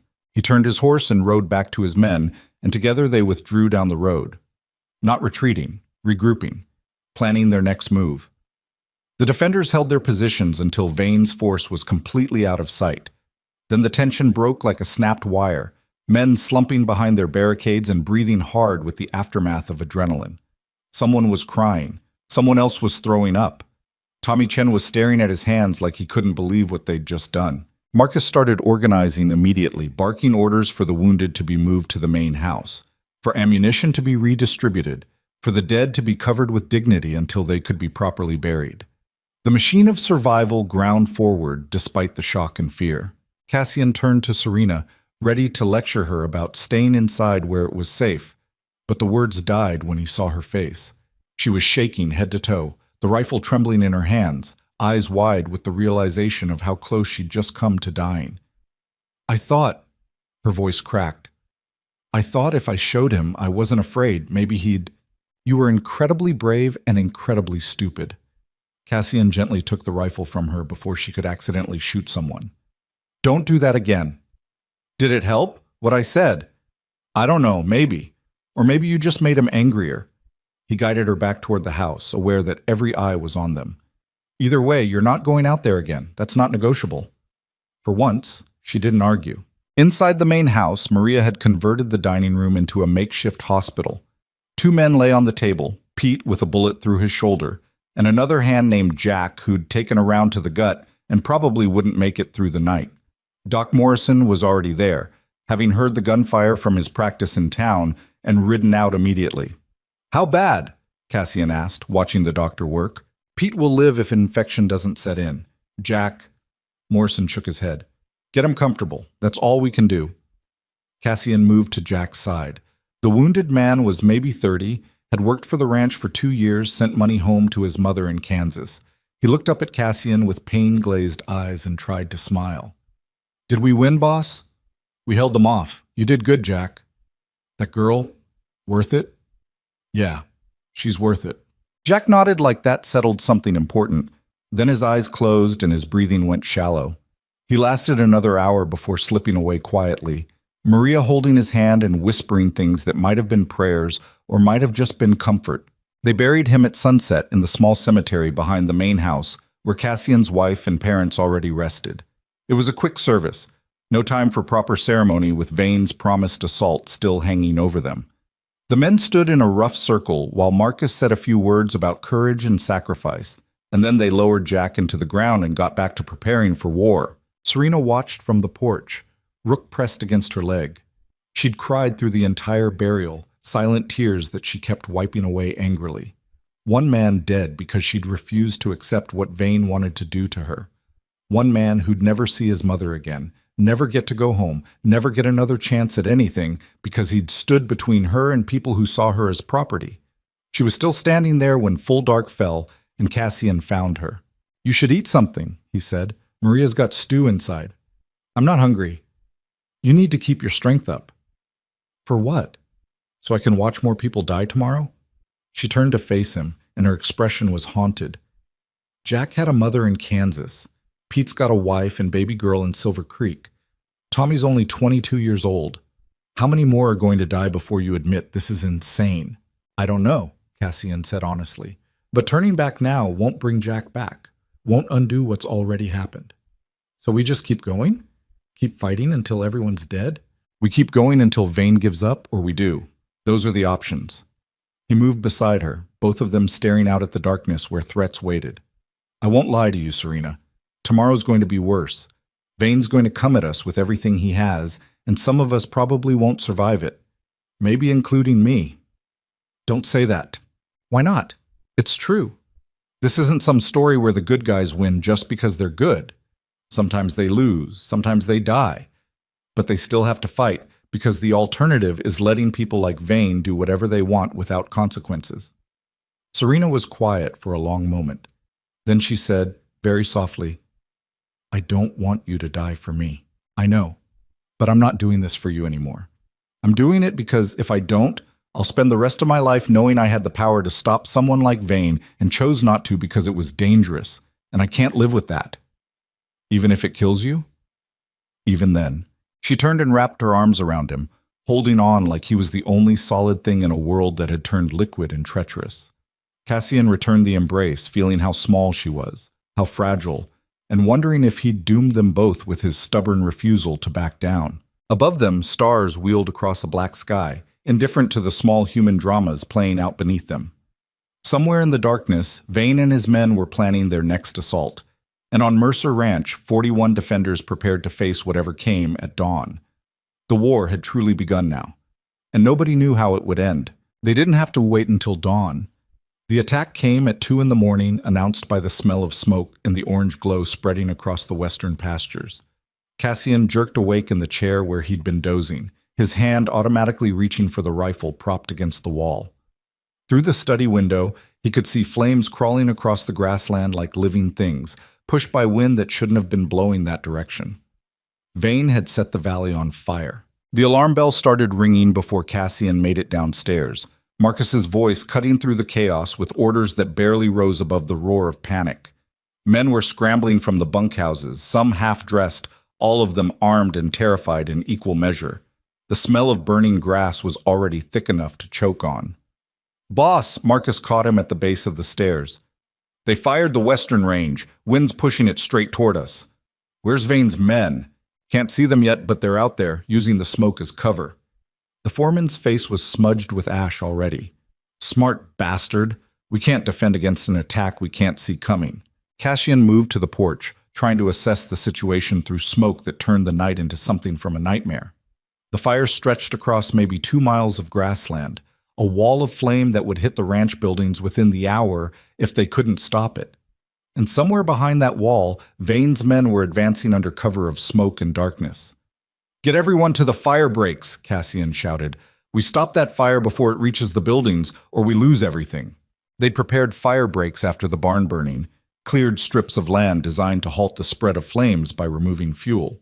But those breaks assumed a normal grass fire, not a deliberately set blaze pushed by unnatural wind. Cassian could already see embers jumping the gaps, landing in dry grass on the ranch side and spawning new fires. The defenders split into 2 groups. Half stayed at the defensive positions, rifles ready for when Vane's assault came through the smoke. The other half grabbed shovels and wet blankets, racing toward the advancing flames in a desperate attempt to contain them. Serena appeared at Cassian's elbow, coughing through the smoke. "What do you need me to do?" "Get back inside. Lock the doors and don't open them for anyone you don't recognize." "I can help." By staying alive. He grabbed her shoulders, his face inches from hers. If we lose you, Vane wins everything. That's what this is about. Chaos and fire so he can slip someone through to grab you while we're distracted. So please, for once, just do what I'm asking. She wanted to argue. He could see it in her eyes. But she also understood the truth of what he was saying. She nodded once, sharply, and retreated into the house with Rook at her heels. Garrett followed them inside, taking up position to defend the interior if the outer defenses failed. Then Cassian turned and ran toward the flames. The heat was tremendous even from 50 yards away, turning the night air into something that scorched lungs with every breath. Men were already working the eastern firebreak, beating at spot fires with wet blankets and throwing dirt on embers before they could catch. The main wall of flame advanced steadily, consuming 3 years of drought-dried grass with the appetite of something that had been starving. Santos appeared through the smoke, his face blackened and his shirt smoking from where an ember had landed on him. "Boss, the break's not going to hold on the south side. Fire's jumping too fast." "Then we make a bigger break. Get every man not on rifle duty and start digging. Clear everything combustible for another 20 feet. It was desperate work done in conditions that bordered on suicidal. Men dug trenches and hauled water from the wells, throwing it uselessly at flames that laughed at such small gestures. The smoke was so thick that visibility dropped to a few feet, turning the battlefield into a maze where you couldn't see your own hands clearly.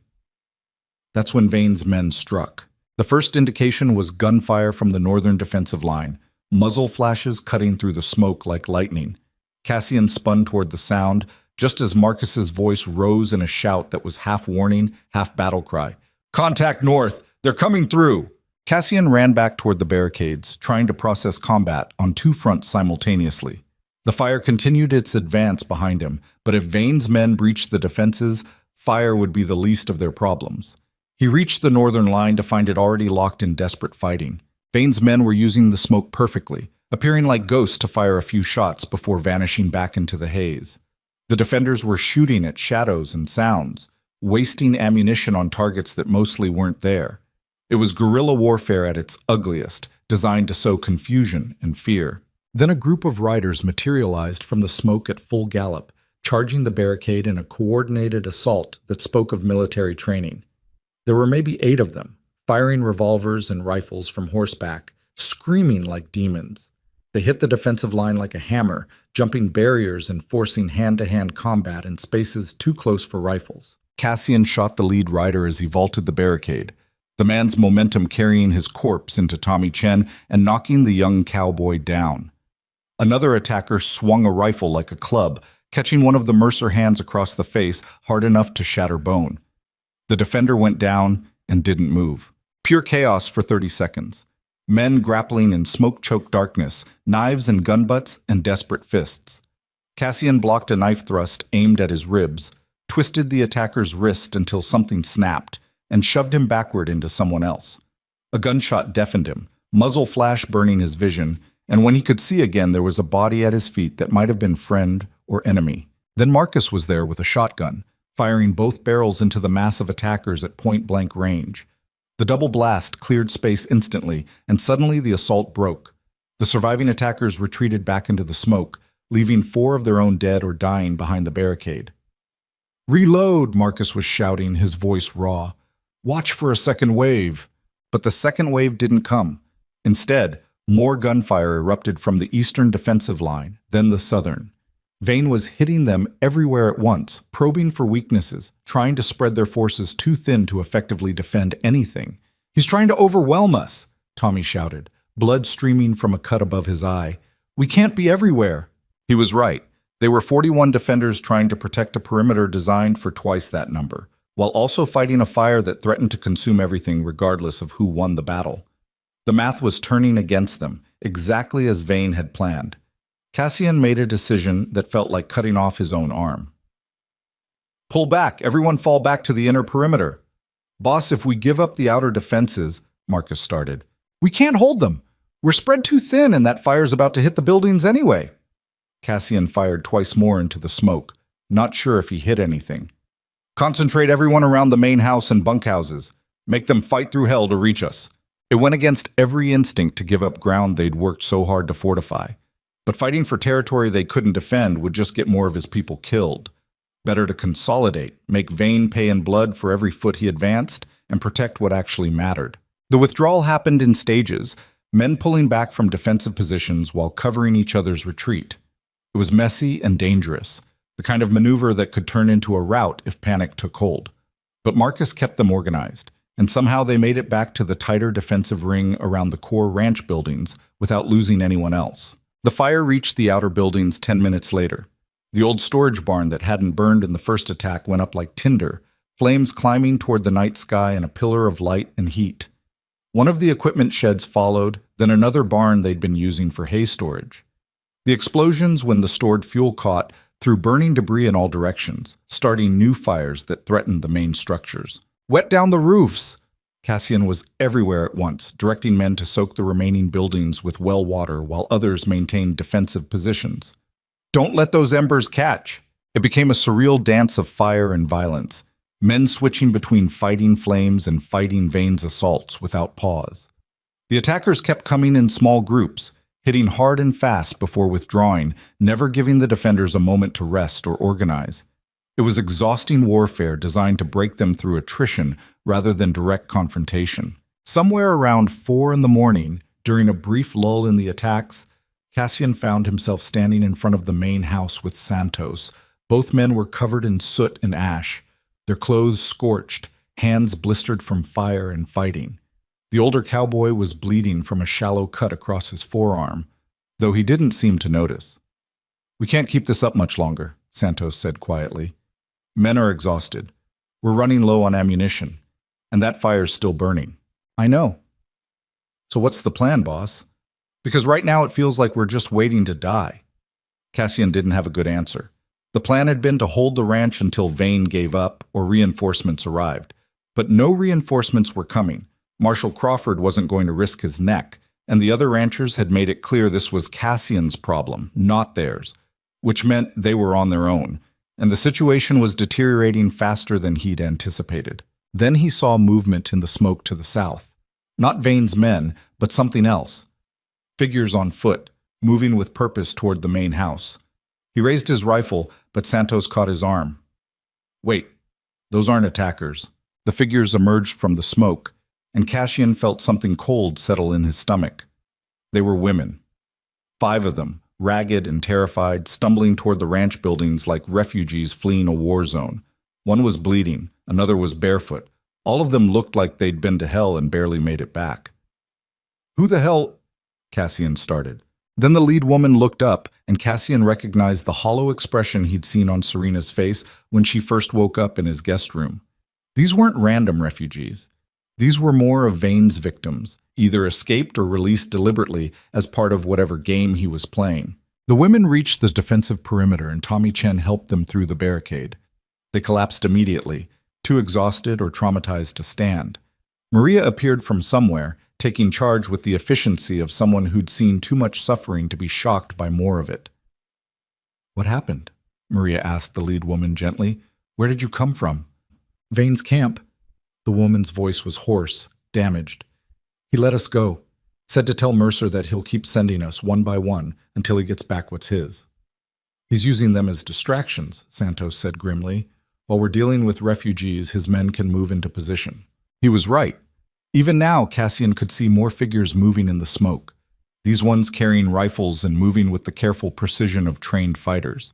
Vane had bought himself cover using women he'd kept as prisoners, and there wasn't a damn thing Cassian could do about it except watch his defensive perimeter collapse.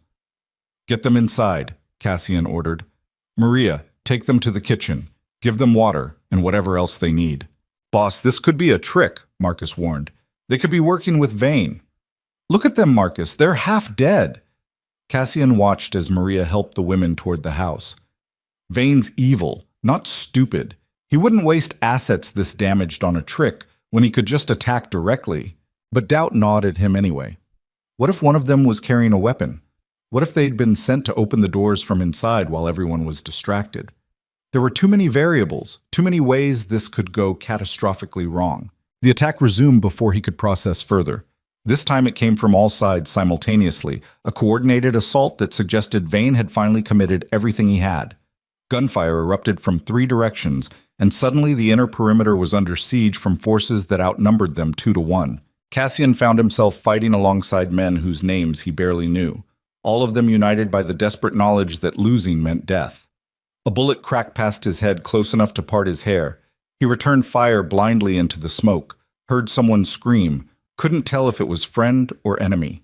The defensive line bent under the assault, but somehow held. Men he'd written off as soft ranch workers fought like cornered animals, discovering reserves of courage they probably didn't know they possessed. Tommy Chen took a bullet through his leg, but kept firing from behind the barricade, his face twisted with pain and determination. Santos ran out of rifle ammunition and switched to a revolver, making every shot count with the precision of someone who'd grown up in harder times than these.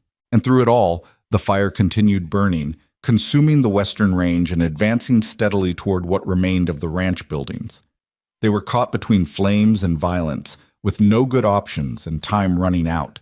Then Cassian heard something that made his blood freeze, Rook barking from inside the main house.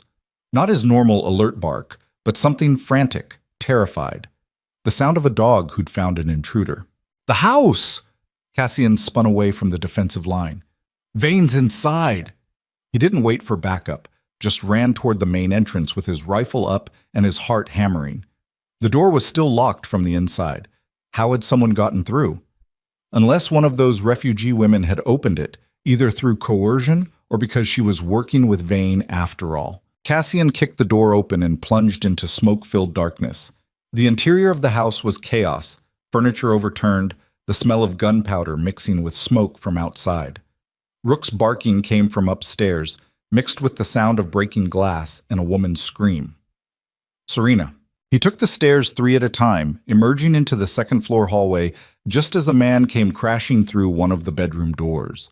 The man was big, heavily armed, and moving with purpose toward the room where Serena had been staying.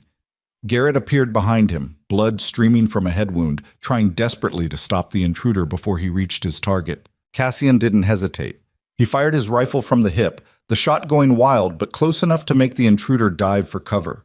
That gave Garrett time to tackle him, and suddenly both men were grappling on the floor in a tangle of limbs and violence. More footsteps on the stairs behind Cassian. He spun, rifle empty, reaching for his revolver. 2 more of Vane's men were coming up fast, and there was no time to reload. He fired the revolver twice, hitting one in the shoulder and missing the other completely. The uninjured man returned fire, and Cassian felt something hot tear across his ribs. He stumbled backward, crashed into the wall, kept firing. The wounded man went down. The other one was still coming, and Cassian's revolver clicked empty.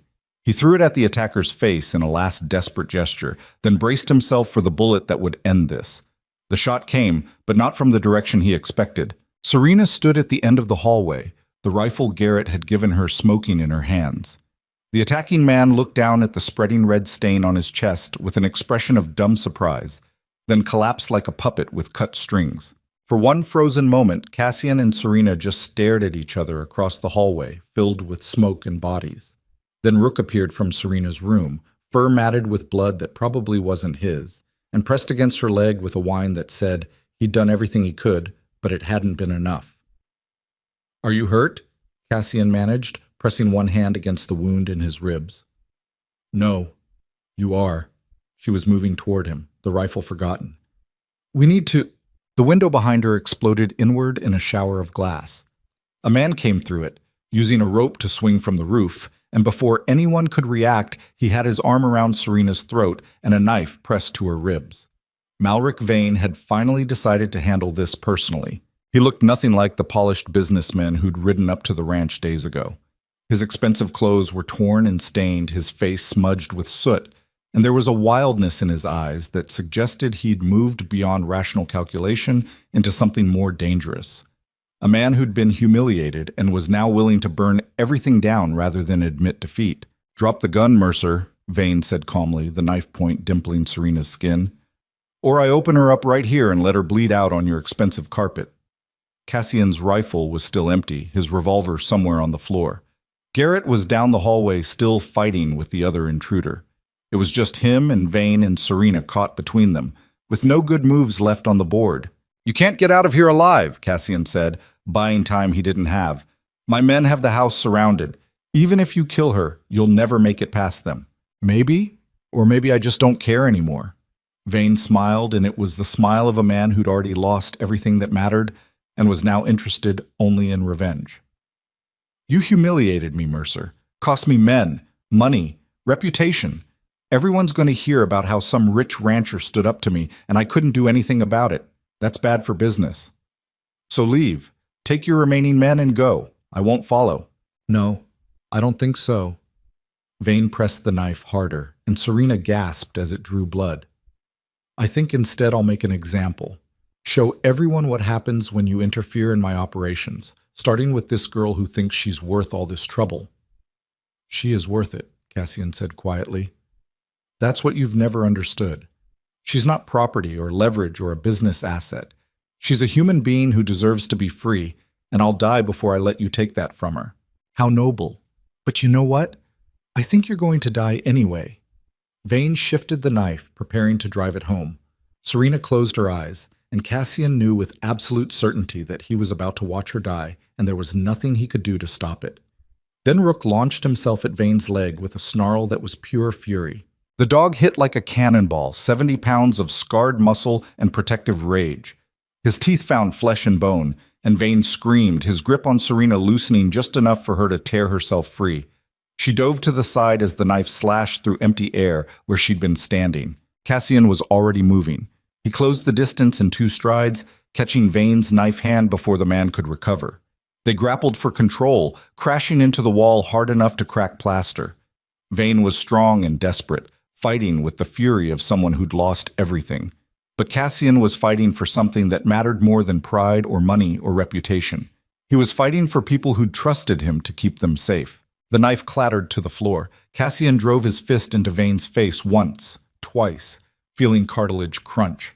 The trafficker stumbled backward, blood pouring from his ruined nose, still trying to reach for the gun at his belt. Cassian kicked his legs out from under him, and Vane went down hard. "It's over," Cassian said, breathing hard. "You lost." Vane looked up at him with hatred that could burn steel. "This isn't over. I've got connections, lawyers, people who owe me favors. I'll destroy you for this. You'll shut up," Serena said quietly. She'd retrieved the rifle, and now she pointed it at Vane with hands that were rock steady, despite everything she'd been through. The man who'd kept her prisoner for 3 years, who'd treated her as property, who'd tried to kill her and everyone who'd protected her. She had him in her sights with a loaded weapon and justification to end him. "Serena," Cassian said carefully, "you don't have to, I know." Her voice was eerily calm. "I could kill him right now, and nobody would blame me. After everything he's done, everything he's taken from people, it would be justice." "It would," Cassian agreed, "but it would also change you. Killing someone in a fight is one thing. Executing them when they're helpless is something else. I know that too." She stared down at Vane, who was watching her with fear finally showing through his arrogance. "But I want him to understand something first. I want him to know that he doesn't own me, that he never did, that every girl he's taken, every life he's destroyed, were human beings, not property. And someday, somehow, people like him will pay for what they've done." She lowered the rifle slightly, and Vane's expression shifted toward relief. Then Serena smiled, cold and empty. "But that someday doesn't have to be later." She raised the rifle again, and Cassian saw her finger tighten on the trigger. In that moment, he knew she was going to shoot, knew she'd crossed whatever internal line separated victim from executioner, and he understood it, even if he couldn't condone it. The shot echoed through the hallway, deafening in the enclosed space. Vane jerked backward, a red flower blooming on his chest. He looked down at the wound with an expression of genuine surprise, like he couldn't believe this was actually happening. Then he toppled sideways and lay still, blood spreading beneath him in a dark pool. Serena lowered the rifle slowly, her face empty of expression. "He was reaching for his gun," she said flatly. "I saw him going for it. It was self-defense." Cassian looked at Vane's body. The man's hand was nowhere near his holster, but Garrett, who'd finally subdued the other intruder and now stood at the end of the hallway, nodded slowly. "That's what I saw too," the ex-soldier said. "Man went for his weapon. Miss Vale defended herself. Clean shoot." Marcus appeared at the base of the stairs, his face drawn with exhaustion. "Boss, Vane's men are pulling back. Fight's over. We won. Did we? Cassian looked at the bodies scattered through his home, thought about Jack buried in the cemetery, and the other casualties from the past few hours. Thought about the fires still burning outside and the ranch that would take months to rebuild. What did we win exactly? We won her freedom, Marcus said simply, nodding toward Serena. We won the right to say no to men like Vane, and we survived when he thought we wouldn't. That's worth something. Maybe it was. Cassian wasn't sure anymore. He was too tired, too hurt, too overwhelmed by everything that had happened. But when he looked at Serena standing there with the rifle and the weight of what she'd just done settling across her shoulders, he saw something he hadn't seen before. Not a victim anymore. Not property, or leverage, or someone who needed constant protection. Just a woman who'd fought like hell for her own survival and won, even if that victory came with costs she'd carry forever. You okay? He asked her quietly. No. She set the rifle down carefully, like she was afraid it might go off again. But I will be. Someday. Maybe. Rook pressed against her leg, whining softly. She reached down to pet him, and Cassian saw her hands were shaking now that the adrenaline was wearing off. Delayed reaction setting in, the reality of killing someone catching up with her. We need to secure the area, Garrett said, professional as always. Make sure Vane's men are actually gone and not just regrouping, and we've got wounded who need attention. Do it, Cassian said. Then to Serena, come on, let's get you cleaned up. They left the dead where they lay, there'd be time for cleanup later, and made their way downstairs. The main floor of the house looked like a war zone, which it essentially was. Furniture destroyed, bullet holes in the walls, blood staining the expensive carpet. The wealth Cassian had accumulated over the years, all of it damaged or destroyed in a single night of violence. He found he didn't care much. Outside, dawn was breaking over a transformed landscape. The western range was blackened ash as far as the eye could see. Smoke still rising from embers that would smolder for days. 3 of the outer buildings were complete losses. The fences were destroyed in multiple places, and scattered across the approaches to the ranch were bodies, Vane's men who hadn't survived the assault, laid out like grim markers of how close they'd come to losing everything. But the main house still stood. The core buildings were intact, and when Cassian looked around at his men, exhausted, wounded, but alive, he saw something he hadn't expected: pride. They'd faced impossible odds against a numerically superior force with better resources and tactical position. They'd fought fire and bullets simultaneously. They'd been pushed to the absolute limit of what human beings could endure. And they'd won. "Boss!" Tommy was limping toward him, his wounded leg wrapped in bandages. "Santos found something you need to see." Cassian followed him to the northern defensive line, where Santos stood with 3 of Vane's surviving men. They were disarmed and restrained, kneeling in the dirt with Marcus's shotgun pointed at their backs. They looked terrified, and they should. Mercy wasn't guaranteed after a fight like this. "These boys want to talk," Santos said. "Got some interesting things to say about Vane's operation." Cassian studied the prisoners. Young men, probably desperate for money and not thinking too hard about what they were doing to earn it. The kind of people Vane recruited because they were expendable and wouldn't ask difficult questions. "Talk," Cassian said flatly. The oldest of the 3, maybe 25, swallowed hard. Vane had camps. 4 of them scattered across the territory, places where he kept girls before shipping them out. "We can tell you where they are. Help you free whoever's still there. In exchange for what? You let us go. Don't turn us over to the law. Don't shoot us. Just let us walk away, and we'll disappear." Cassian looked at Marcus, who shrugged. "Their choice.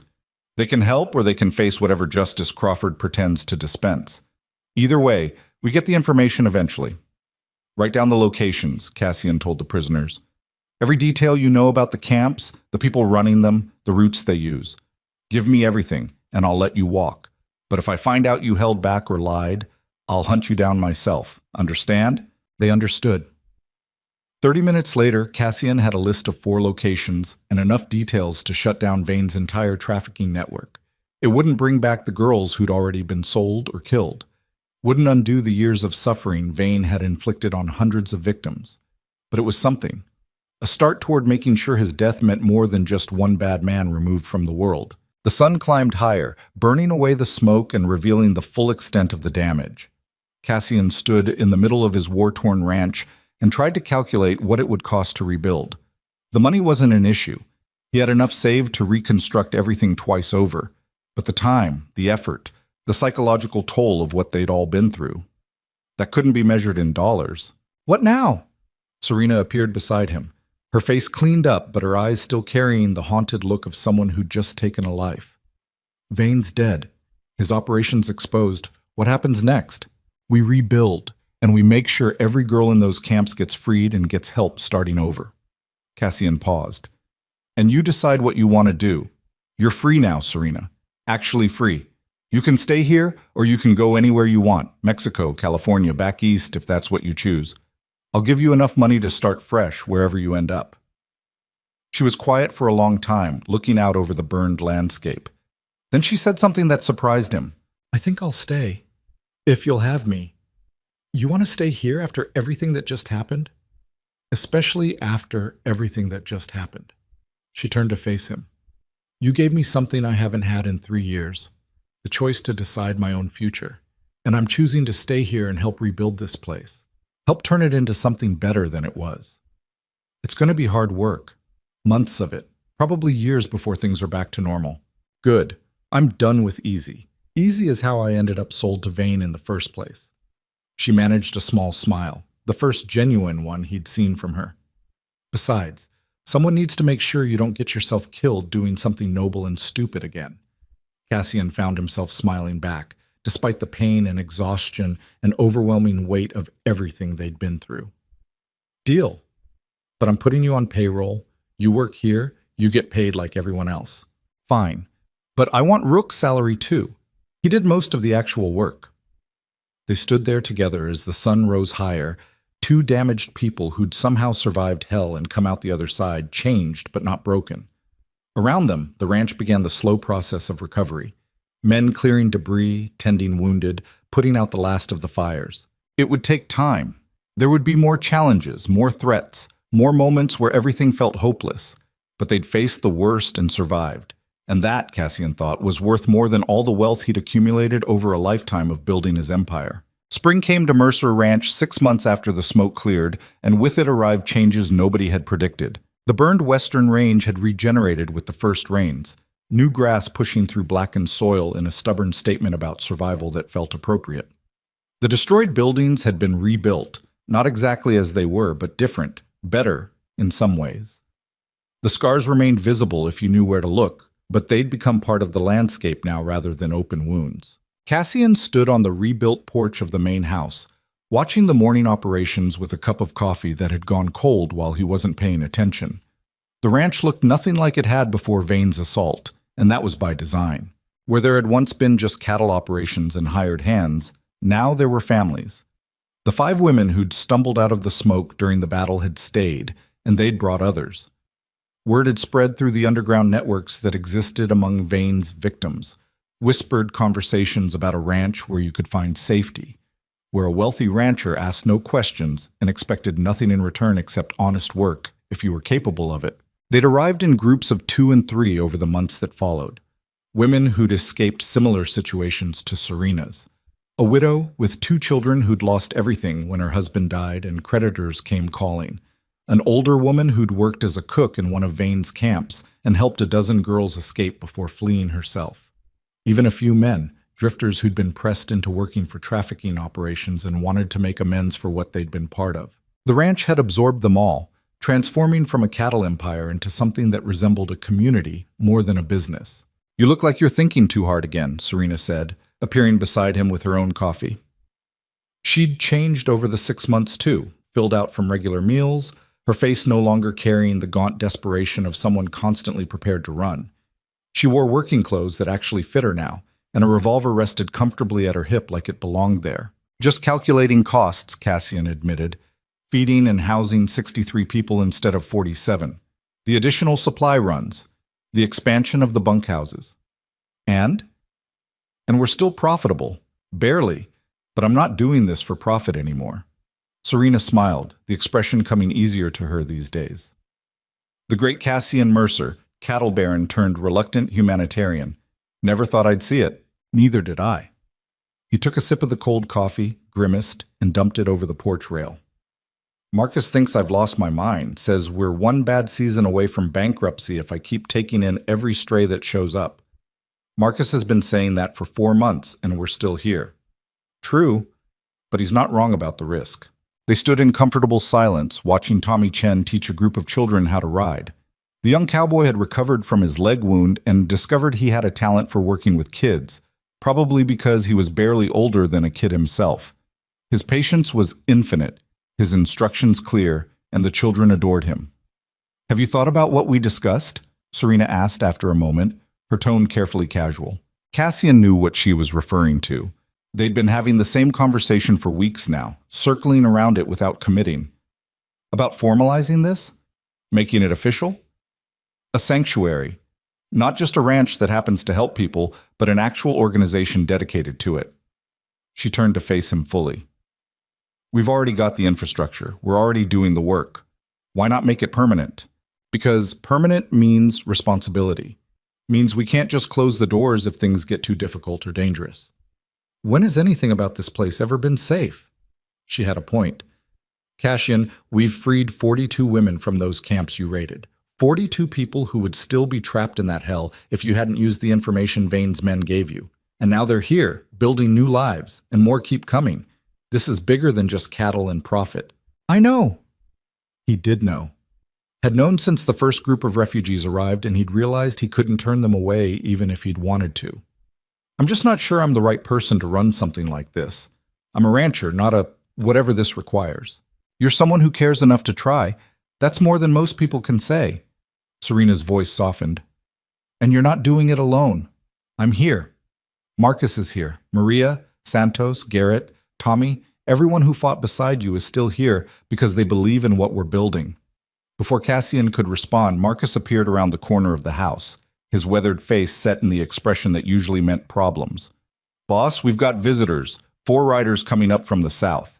Cassian felt old instincts kick in immediately, his hand moving toward the rifle he'd started keeping by the door after the battle. "Armed?" "Can't tell yet. They're still a ways out, but they're flying a white flag." That was unusual enough to be concerning. Cassian grabbed the rifle anyway and moved to meet whoever was coming, with Serena and Marcus flanking him. By the time they reached the main gate, Santos and Garrett had already taken up defensive positions, and several other hands were casually positioning themselves where they'd have clear shots if this turned hostile. The riders approached slowly, the white cloth tied to one man's rifle visible even through the dust.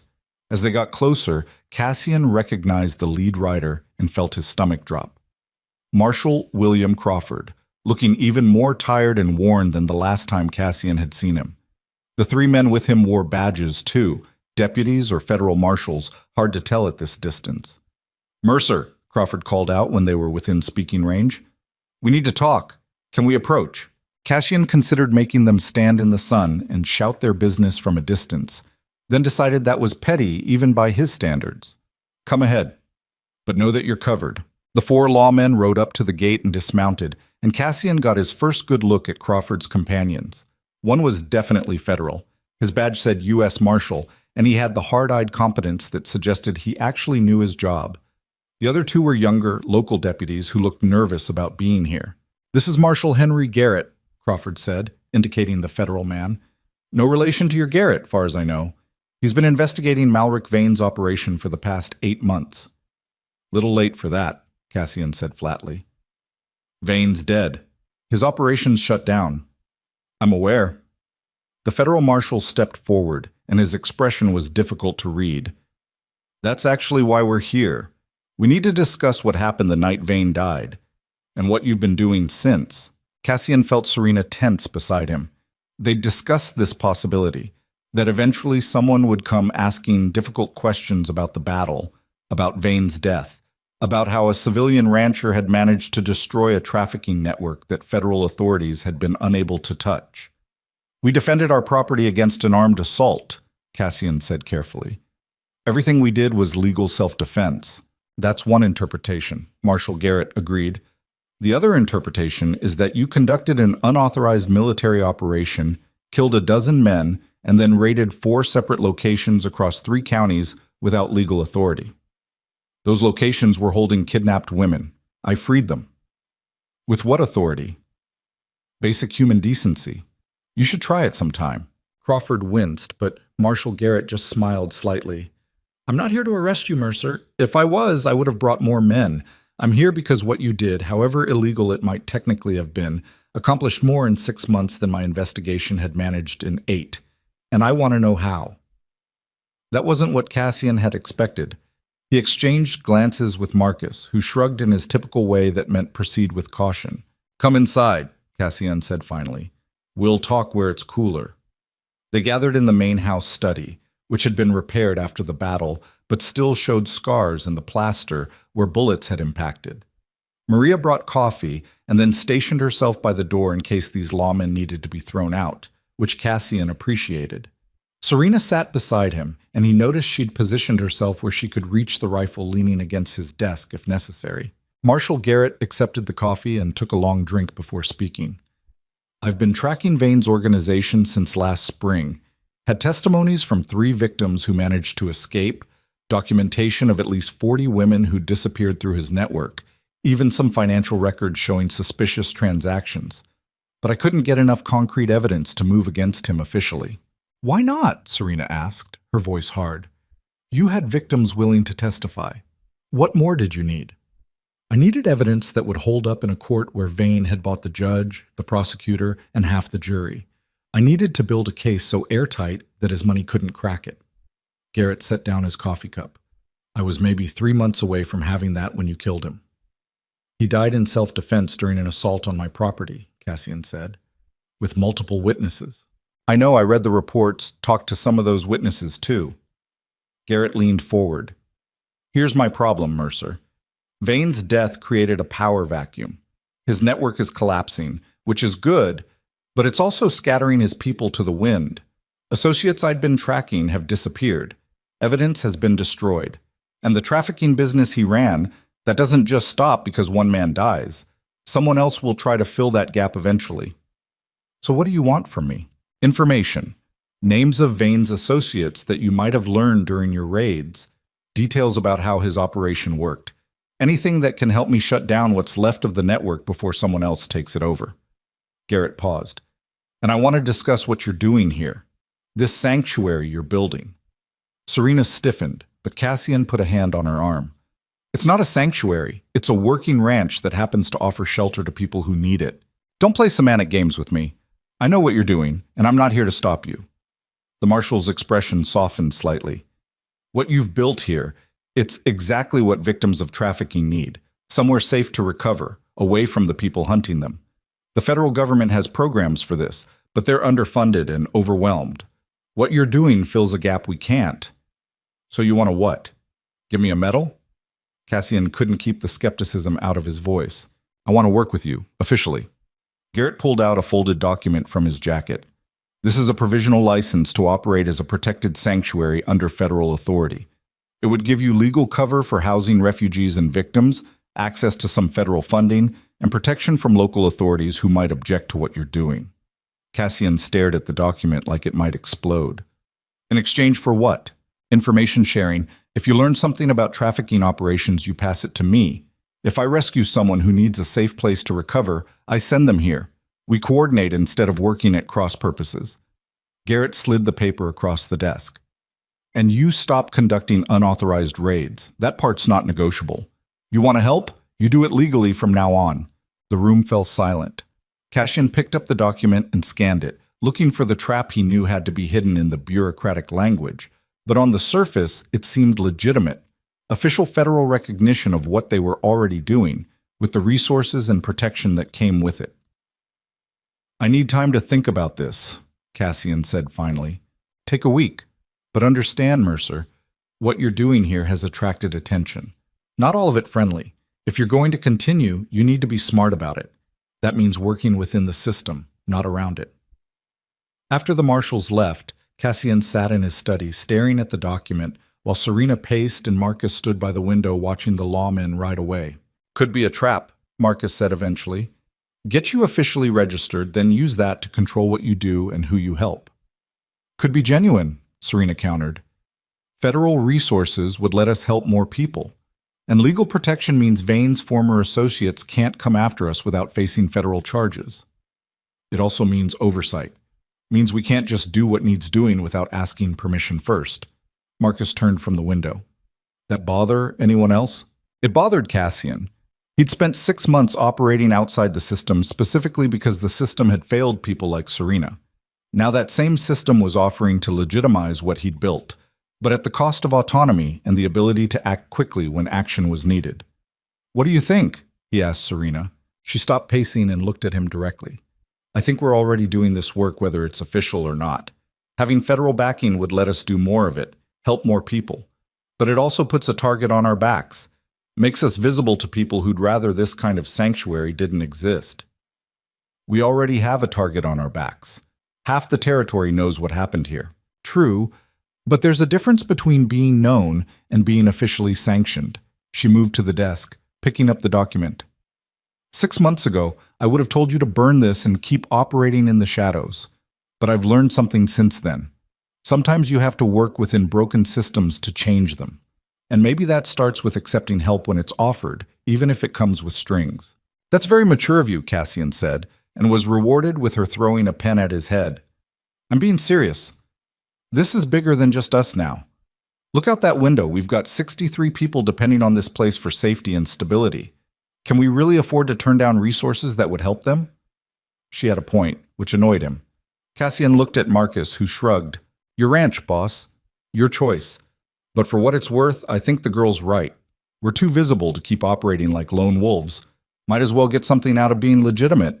3 days later, Cassian rode to Silver Creek with Serena and signed the documents making Mercer Ranch an officially recognized sanctuary under federal protection. Marshal Garrett witnessed the signatures and handed over the first installment of federal funding, enough to properly expand the facilities and hire additional staff. You're doing good work, Mercer, Garrett said as they concluded the business. More than you probably realize. I'm doing what anyone should do when they have the means to help. Except most people don't.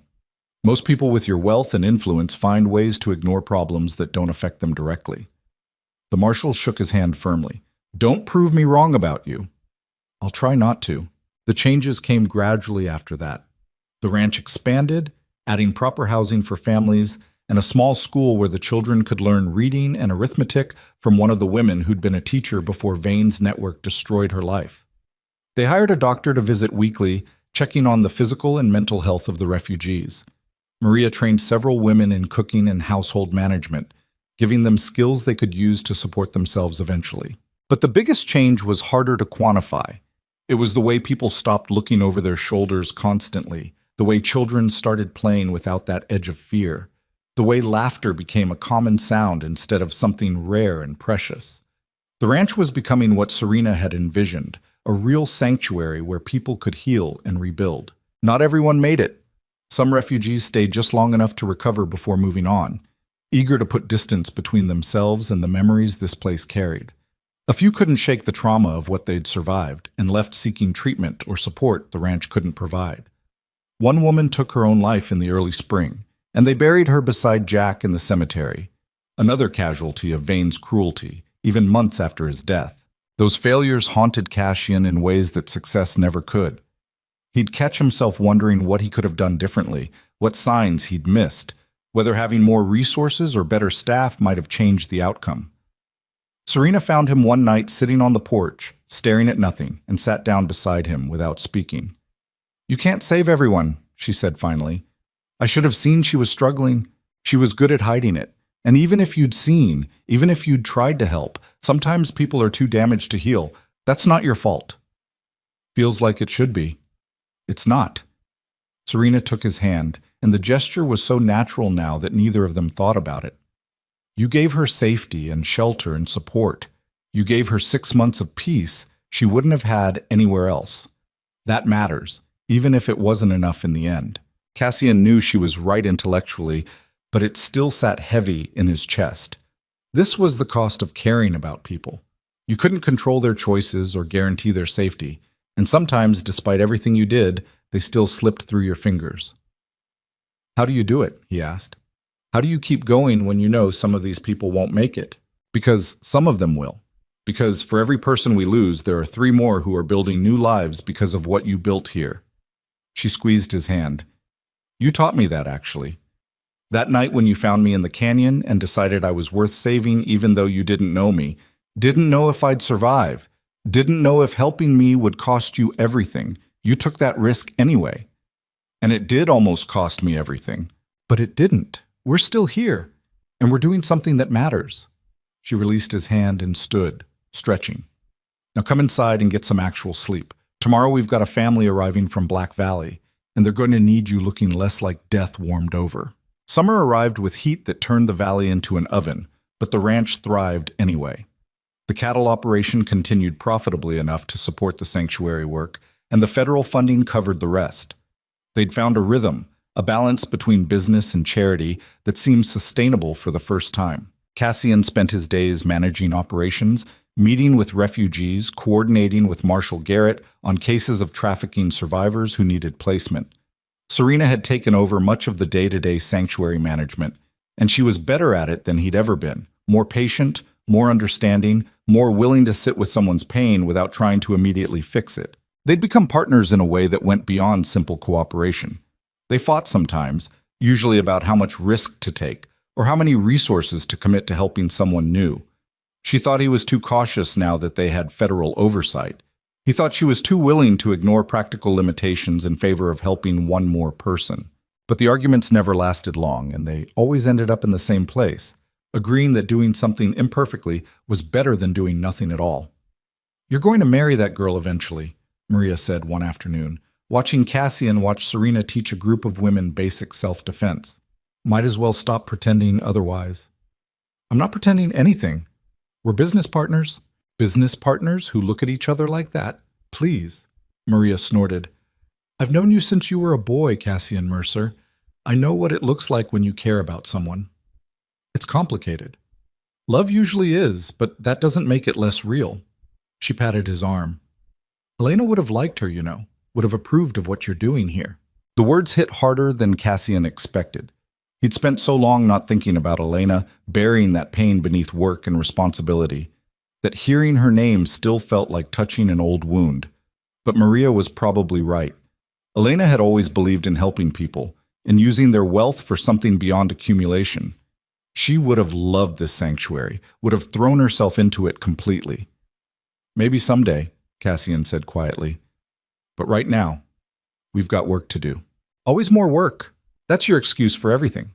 But Maria smiled as she said it, the expression fond despite the criticism. That evening, Cassian found himself alone with Serena on the rebuilt porch, watching sunset paint the valley in shades of gold and crimson. Rook dozed at their feet, his scarred head resting on Serena's boot. The old cattle dog was slower these days, his muzzle gone completely gray, but he still followed her everywhere with the devotion of someone who understood she'd needed him once and might need him again. Marshall Garrett sent word, Serena said, breaking the comfortable silence. They've shut down 2 more trafficking operations using information from the raids, freed 18 women total. That's good. It is, but he says there are at least 6 more operations they know about, and probably twice that many they don't. She sighed. It never ends, does it? We help a few dozen people, but hundreds more are still trapped. So we keep working, keep helping the ones we can reach. Is that enough? Cassian thought about that question. 6 months ago, he would have said no, that anything less than solving the entire problem was failure. But he'd learned something in the time since the battle, something about the difference between perfect and good enough. It has to be, he said finally, because the alternative is doing nothing, and I can't live with that anymore. Serena nodded, then leaned against his shoulder in a gesture that had become familiar over the months.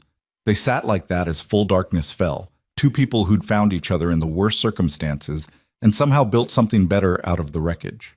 The years that followed brought more changes, more challenges, more moments of triumph and tragedy. The sanctuary expanded until it housed over 100 people at any given time. They formalized the operations, hiring social workers and counselors, establishing protocols for intake and support. Marshall Garrett became a regular visitor, bringing cases and resources, helping bridge the gap between federal authority and grassroots action. Other ranchers started similar operations, inspired by what Mercer Ranch had accomplished.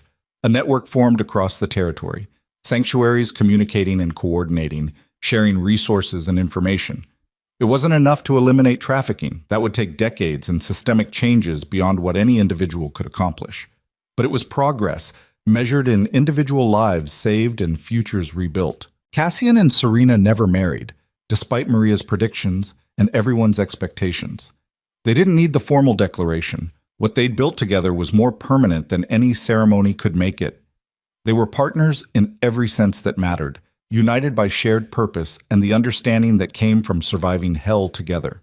Tommy Chen eventually took over most of the day-to-day ranch operations, freeing Cassian to focus on the sanctuary work. Santos retired but stayed on as an advisor, his knowledge of the territory and its people invaluable.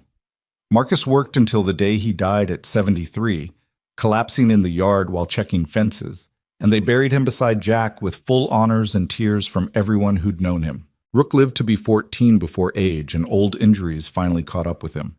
He died in his sleep one autumn night, curled up on Serena's bed, and she wept like she'd lost family, which, in every way that counted, she had.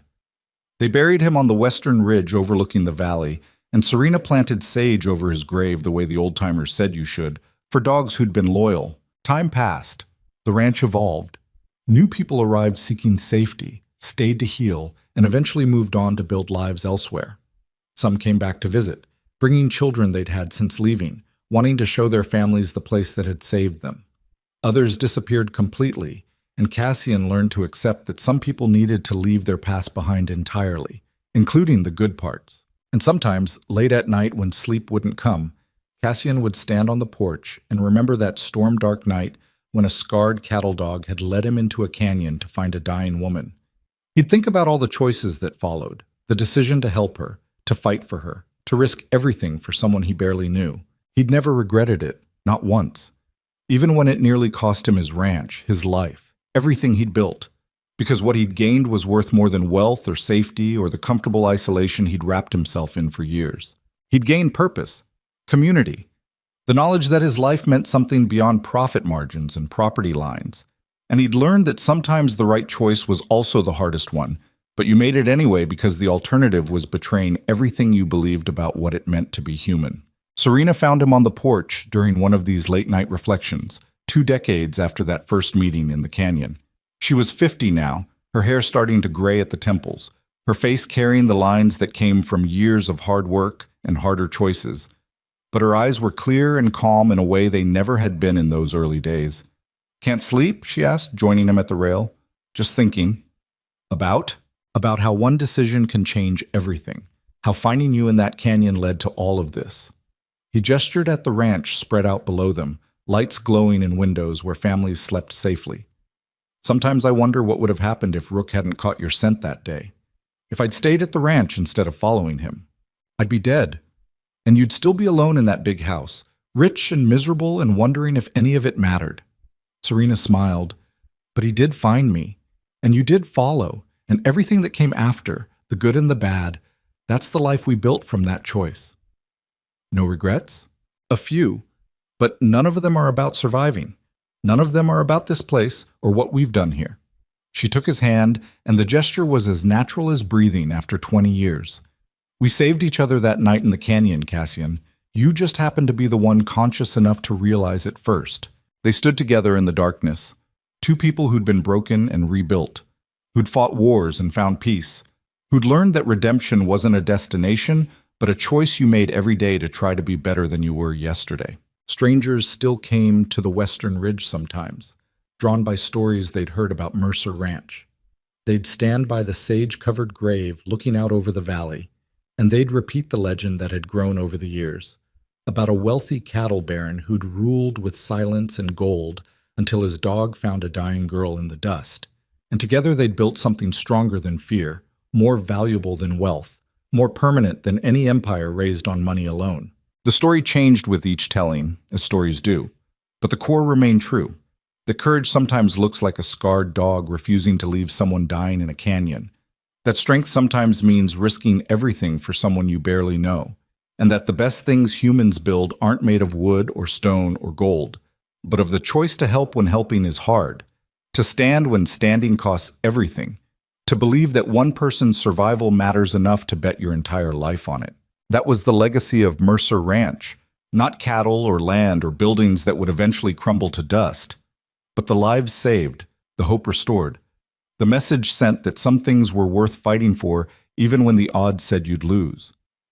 And in the end, that turned out to be worth more than Cassian had ever imagined that night when a dog led him into a storm to find a woman who would change everything.